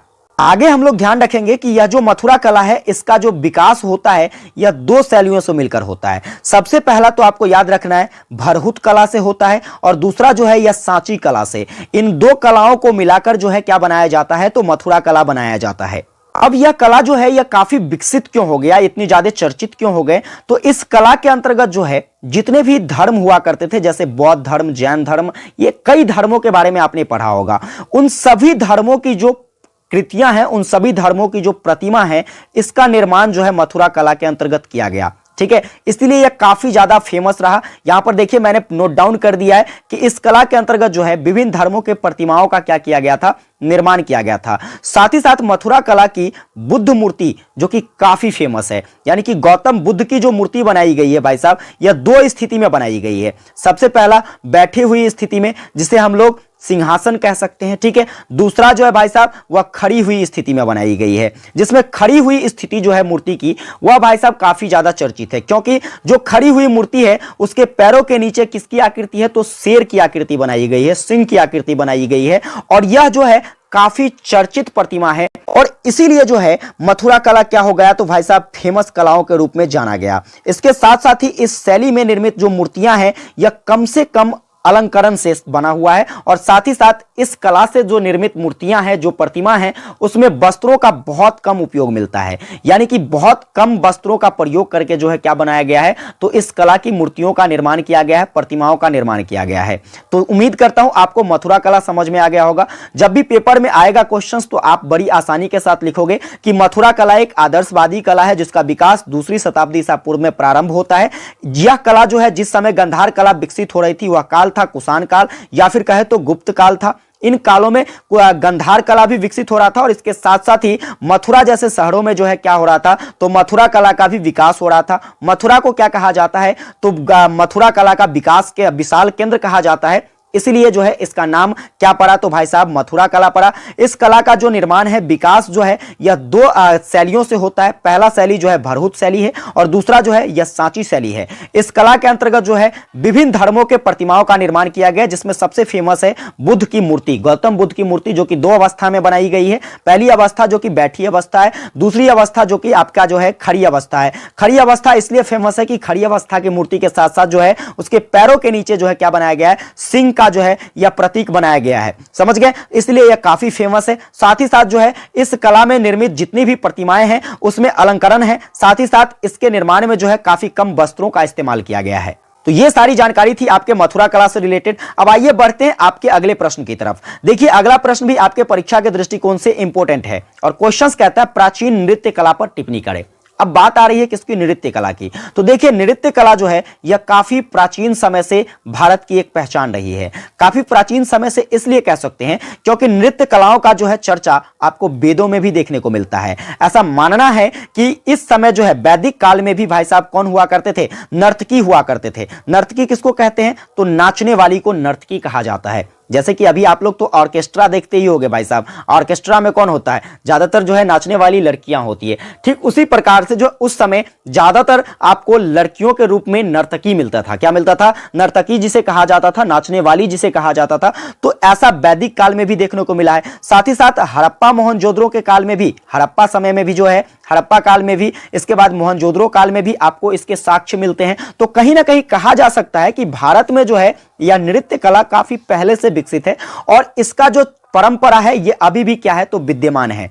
आज भी जो आपको देखने को मिलता है कि हमारा कोई भी काम हो बिना नाच गान का तो कुछ भी पूर्ण होता ही नहीं है। ऐसा तो आप सभी जानते हैं, चाहे वो कोई भी एक छोटा सा छोटा काम हो। आजकल शादी विवाह का समय चल रहा है, आपको तो पता ही होगा कि इसके हर एक काम जो है गान बजान नाच गान से ही शुरू होता है। तो ठीक उसी प्रकार से हम कह सकते हैं कि भारत में नृत्य की जो परंपरा है यह प्राचीन समय से ही रही है। ठीक है, भरत मुनि की एक रचना है नाट्य शास्त्र और इसी नाट्य शास्त्र में जो है भारतीय नृत्य कला का सबसे प्रथम और सबसे प्रामाणिक स्रोत मिलता है। इसलिए कहा जाता है कि नाट्य शास्त्र जो है यह भारतीय नृत्य कला का सबसे प्रथम और क्या है तो प्रामाणिक ग्रंथ के रूप में जाना जाता है। और इन सभी विशेषताओं के कारण ही नाट्य शास्त्र को क्या कहा जाता है, पंचवेद भी कहा जाता है। तो आपसे पूछी जा सकती है कि बताइए पंचवेद के रूप में किसे जाना जाता है, तो आप कहोगे नाट्य शास्त्र को जाना जाता है। नाट्य शास्त्र किसकी रचना है, तो आप कहोगे सर नाट्य शास्त्र जो है यह भरत मुनि की रचना है। ये ऑब्जेक्टिव प्रश्न यहां से बनाए जा सकते हैं और साथ ही साथ मैं इसको इंक्लूड करके रखा हूं कहां पर, तो आपके शॉर्ट टाइप क्वेश्चंस में, जिससे आपके दोनों क्वेश्चंस एक साथ क्लियर होता चले। तो भाई साहब आपने प्राचीन भारतीय नृत्य कला के बारे में समझा कि इसका जो सबसे प्रामाणिक स्रोत जो है, सबसे पहला प्रामाणिक स्रोत कहां से मिलता है, तो भरत मुनि के नाट्य शास्त्र से मिलता है। लेकिन इससे पहले भी जो है इसका उल्लेख कई वेदों में भी देखने को मिला है, जैसे कि ऋग्वेद में भी आपको देखने को मिलता है। साथ ही साथ अथर्ववेद में भी जो है इसका क्या मिलता है भाई साहब, तो आपका अथर्ववेद में नहीं, यजुर्वेद में भी क्या मिलता है, तो यजुर्वेद में भी आपको जो है नृत्य कला के बारे में देखने को मिलता है। अर्थात इन सभी बातों से स्पष्ट होता है कि प्राग ऐतिहासिक काल में भी या कहे तो वैदिक काल में भी नृत्य का जो है खोज हो चुका था। उस समय भी नृत्य क्या था तो काफी ज्यादा प्रचलित थी। अब मैं अगर ऐतिहासिक दृष्टिकोण से बात करूं तो देखिए ऐतिहासिक दृष्टिकोण से सबसे पहले उपलब्ध साक्ष्य जो है यह गुफाओं में प्राप्त आदि मानव के उकेरे चित्रों तथा हड़प्पा और मोहनजोदड़ो की खुदाई से प्राप्त मूर्तियों से प्राप्त होता है कि उस समय भी नृत्य कला विकसित थी। तो इस प्रकार से हम कह सकते हैं कि कुछ ऐसे पुरातत्ववेत्ता थे जिनका मानना था कि भाई साहब इन सभी क्या कहते हैं गुफाओं से प्राप्त आदि मानव के जो साक्ष्य थे, साथ ही साथ हड़प्पा और मोहनजोदड़ो की खुदाई से जो प्राप्त मूर्तियां थी, उन सभी मूर्तियों से जो, उन सभी साक्ष्यों से जो हमें चीजें प्राप्त होती है वह पुरातत्ववेत्ता का मानना है, यानी कि जो भी इतिहासकार है उन सभी इतिहासकारों का मानना है कि इस काल में भी क्या हुआ करते थे, तो नर्तकी हुआ करते थे, नाचने वाली हुआ करते थे। इसके बाद अगर मैं बात करूं तो संस्कृत के प्राचीन ग्रंथ जैसे कि कालिदास की रचना है क्या, तो अभिज्ञान शकुंतलम। इसके साथ साथ ही कालिदास की एक और रचना है मेघदूतम। ठीक है, और इसके बाद बात करें तो वात्सायन की रचना है कामसूत्र और एक और रचना है इसकी मृच्छकटिकम। इन दोनों रचनाओं में क्या मिलता है, तो नृत्य के स्रोत मिलते हैं। अब कुछ पॉइंट यहां पर नोटेबल है जिसे आप ऑब्जेक्टिव के रूप में याद रख सकते हैं। पूछा जाए अभिज्ञान शकुंतलम किसकी रचना है, तो कालिदास की रचना है। मेघदूतम किसकी रचना है, तो कालिदास की रचना है। कामसूत्र किसकी रचना है, तो वात्स्यायन की रचना है। मृच्छकटिकम किसकी रचना है, तो क्या कहोगे, तो भाई साहब वात्स्यायन की रचना है। ये सारी बातें आप नोट कर लीजिए किसी अलग पॉइंट्स बनाकर। ठीक है, तो यहां पर देखिए इन सभी साक्ष्यों से हमें प्राप्त होता है कि क्या था, तो उस समय भी जो है नृत्य कला विकसित थी। अर्थात हम कह सकते हैं कि भारतीय संस्कृति की कला प्रियता को यह सभी के सभी ग्रंथ दर्शाने का प्रयास करता है। अब यह बात तो प्राचीन समय की है, लेकिन आज भी हमें इसका जो है प्रामाणिक स्रोत देखने को मिलता है। आज भी हमारा कोई भी ऐसा काम नहीं है जो बिना नृत्य संगीत का क्या होता है तो संपन्न हो पाता है। चाहे वो कोई भी महोत्सव हो, कोई भी ऐसा काम हो आपके घरों में या फिर आस पड़ोस में कहीं भी आप देखते होंगे, कोई भी एक छोटा भी काम होता है तो उन सभी कामों में जो है आप गाने बजाने जो है संगीत गान या फिर नृत्य कला आपको देखने को मिलता ही है। बिना नृत्य समारोह के जो है आज भी हमारा कोई काम संपन्न नहीं होता है। तो अर्थात हम कह सकते हैं कि पुरातन समय से लेकर आज तक जो है हमारे प्राचीन क्या कहते हैं हमारी संस्कृति से जो है हमारा नृत्य कला जुड़ा हुआ है। ये सारी बातें किससे संबंधित थी, तो भाई साहब ये सारी बातें आपके प्राचीन नृत्य कला से संबंधित थी। जब भी आपके पेपर में क्वेश्चन आए तो आप बड़ी आराम से इसका आंसर कर सकते हो। चलिए बात करते हैं अगला प्रश्न, जो कि आज के इस क्लास का आखिरी प्रश्न होगा। देखिए प्रश्न आपका छठा क्या कहता है, क्वेश्चन है कर्म योग पर टिप्पणी करें। अब यहां पर ध्यान से समझिएगा, कर्मयोग जो है भाई साहब दो शब्दों से मिलकर बना है। पहला तो आपका कर्म और दूसरा है आपका योग। यहां पर समझिएगा ध्यान से, कर्म की अगर मैं बात करूं तो यह किससे मिलकर बना है, तो भाई साहब यह कृत धातु से मिलकर बना है। और इसी कृत धातु में जब मन क्या होता है, तो मन प्रत्यय जुड़ जाता है तो यह क्या बन जाता है, कर्म बन जाता है। क्या बन जाता है, कर्म बन जाता है। ये बातें आपको कर्म से संबंधित याद रखनी है। फिर बात करेंगे, देखिए कर्म का जो अर्थ होता है ये क्या होता है। तो अगर मैं बात करूं कर्म के शाब्दिक अर्थ की, तो कर्म का शाब्दिक अर्थ होता है क्रिया। या फिर व्यापार या फिर कहे तो भाग्य भी आप कह सकते हो। यानी कि कर्म के संदर्भ में हम कह सकते हैं जिस कर्म में कर्ता की क्रिया का फल निहित होता है, यानी कि काम करने वाले जो हैं व्यक्ति, उसका फल जो है यह निश्चित होता है, उसी को क्या कहा जाता है? कर्म कहा जाता है। अब कर्म जो है भाई साहब, यह किसी मनुष्य का स्वाभाविक प्रवृत्ति होता है। बिना कर्म के इस दुनिया में जो है मनुष्य का जीवित रहना संभव ही नहीं है, क्योंकि जब आप कर्म नहीं करेंगे तो भाई साहब आपकी जीवन लीलाएं जो है यह कैसे संपन्न हो जाएगी? ठीक है, संभव ही नहीं है, क्योंकि जीवन में जो है आपके बहुत सारे काम हैं। अगर मान लीजिए एक छोटा सा छोटा काम ले लो भाई साहब, आपको खाना ही खाना हो तो खाना खाने के लिए आपको क्या चाहिए? बहुत सारी चीजों की आवश्यकता होती है, और वो आवश्यकता जो है आप कैसे पूर्ण करते हो? तो आप अपनी आर्थिक स्थिति के अनुसार पूर्ण कर पाते हो। और ये जो आर्थिक स्थिति है आपका समृद्ध कैसे हो पाता है? तो आपके कर्म करने से हो पाता है। तो इस प्रकार हम कह सकते हैं कि देखिए, हर एक चीज एक दूसरे से जुड़ा हुआ है, बिना जुड़ाव का यहां पर दुनिया में कोई चीज नहीं है, और इसीलिए इसका नाम कर्म योग रखा गया है। क्या रखा गया? योग मतलब जुड़ना, और कर्म का मतलब तो समझ गए, जिसमें आपका फल निहित होता है वही आपका कर्म है, जिसके बिना आप इस दुनिया में जीवित नहीं रह सकते हैं। और कर्म के लिए जो है गीता, भगवत गीता की अगर मैं बात करूं तो इसमें कुछ बातें बताई गई है। कौन कौन सी बातें बताई गई है? तो देखिए, यहां पर कर्म के बारे में भगवत गीता में बताया गया है कि कर्म कर्तव्य समझकर हमें करना चाहिए। यानी कि हमारा जो कर्म है उसे हम क्या माने? तो कर्तव्य माने। जैसे मान लीजिए हमारा अभी कर्तव्य है पढ़ना, हमारा काम क्या है? पढ़ना। यदि इसे हम कर्तव्य समझकर पढ़ते हैं तो जीवन में हम एक सफल व्यक्ति बन पाएंगे पढ़ लिख कर। अगर इसे हम एक कर्तव्य के रूप में नहीं समझते हैं, सोचेंगे कि चलो भाई आज नहीं तो इसे कल पढ़ लेंगे, तो कल के भरोसे अगर आप इसे टाल देते हैं तो कल कभी दुनिया में नहीं हुआ है। किसी के जिंदगी में कल जैसा शब्द नहीं होता है। अगर आपने ये ठान लिया कि हमें ये चीज कल ही करना है तो वह कभी संपन्न नहीं होगा, ये कभी नहीं हो पाएगा।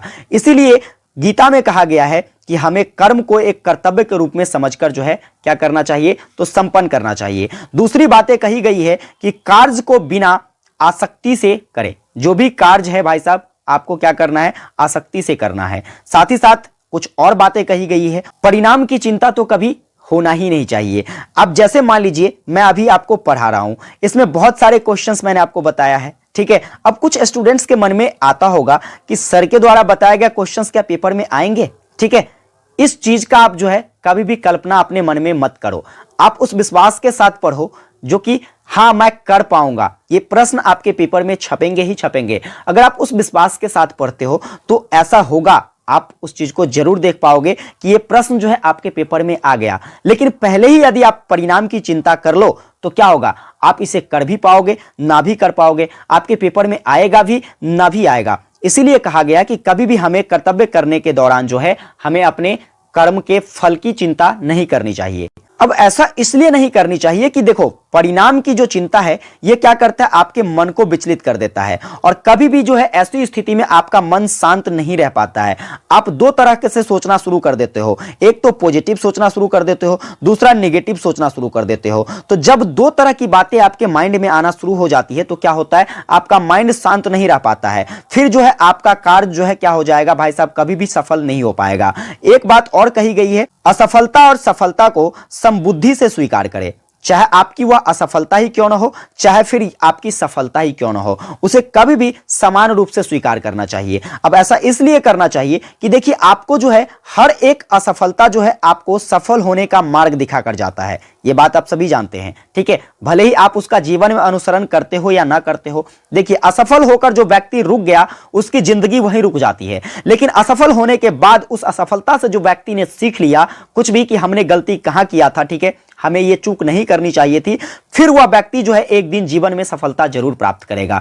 इसलिए जब भी आप असफल हो या फिर जब आप सफल हो, उसे आप समान रूप में देखें, असफलता को भी और सफलता को भी। तो ये चार बातें जो है गीता के अंतर्गत बताया गया है, आपके कर्म से संबंधित। किससे संबंधित बताई गई है भाई साहब? कर्म से संबंधित। तो उम्मीद करता हूं कर्म योग क्या है, कर्म हमें जीवन में क्या करने चाहिए, कर्म के दौरान जो है हमें क्या क्या करनी चाहिए, इन सभी बातों को मैं आपको अच्छी तरीके से समझा पाया हूंगा। अगर आप इस चीज को समझ गए हैं तो बस एक प्यारा सा कमेंट करके बताइए कि आज की ये जो क्लास है आपको कैसी लगी, और भाई साहब अपने सभी दोस्तों को जरूर शेयर कर दीजिएगा ताकि सभी को हेल्प मिल सके। और सेशन को अभी तक यदि आपने लाइक नहीं किया है तो एक बार लाइक कर दीजिए, चैनल को सब्सक्राइब नहीं किया है तो सब्सक्राइब करके आने वाली क्लास के लिए नोटिफिकेशन बेल को ऑन कर लीजिए। विशेष आप लोगों से क्या कहना, ठीक है। मिलेंगे आप लोगों के साथ अगली क्लास में, तब तक के लिए जय हिंद, वंदे मातरम।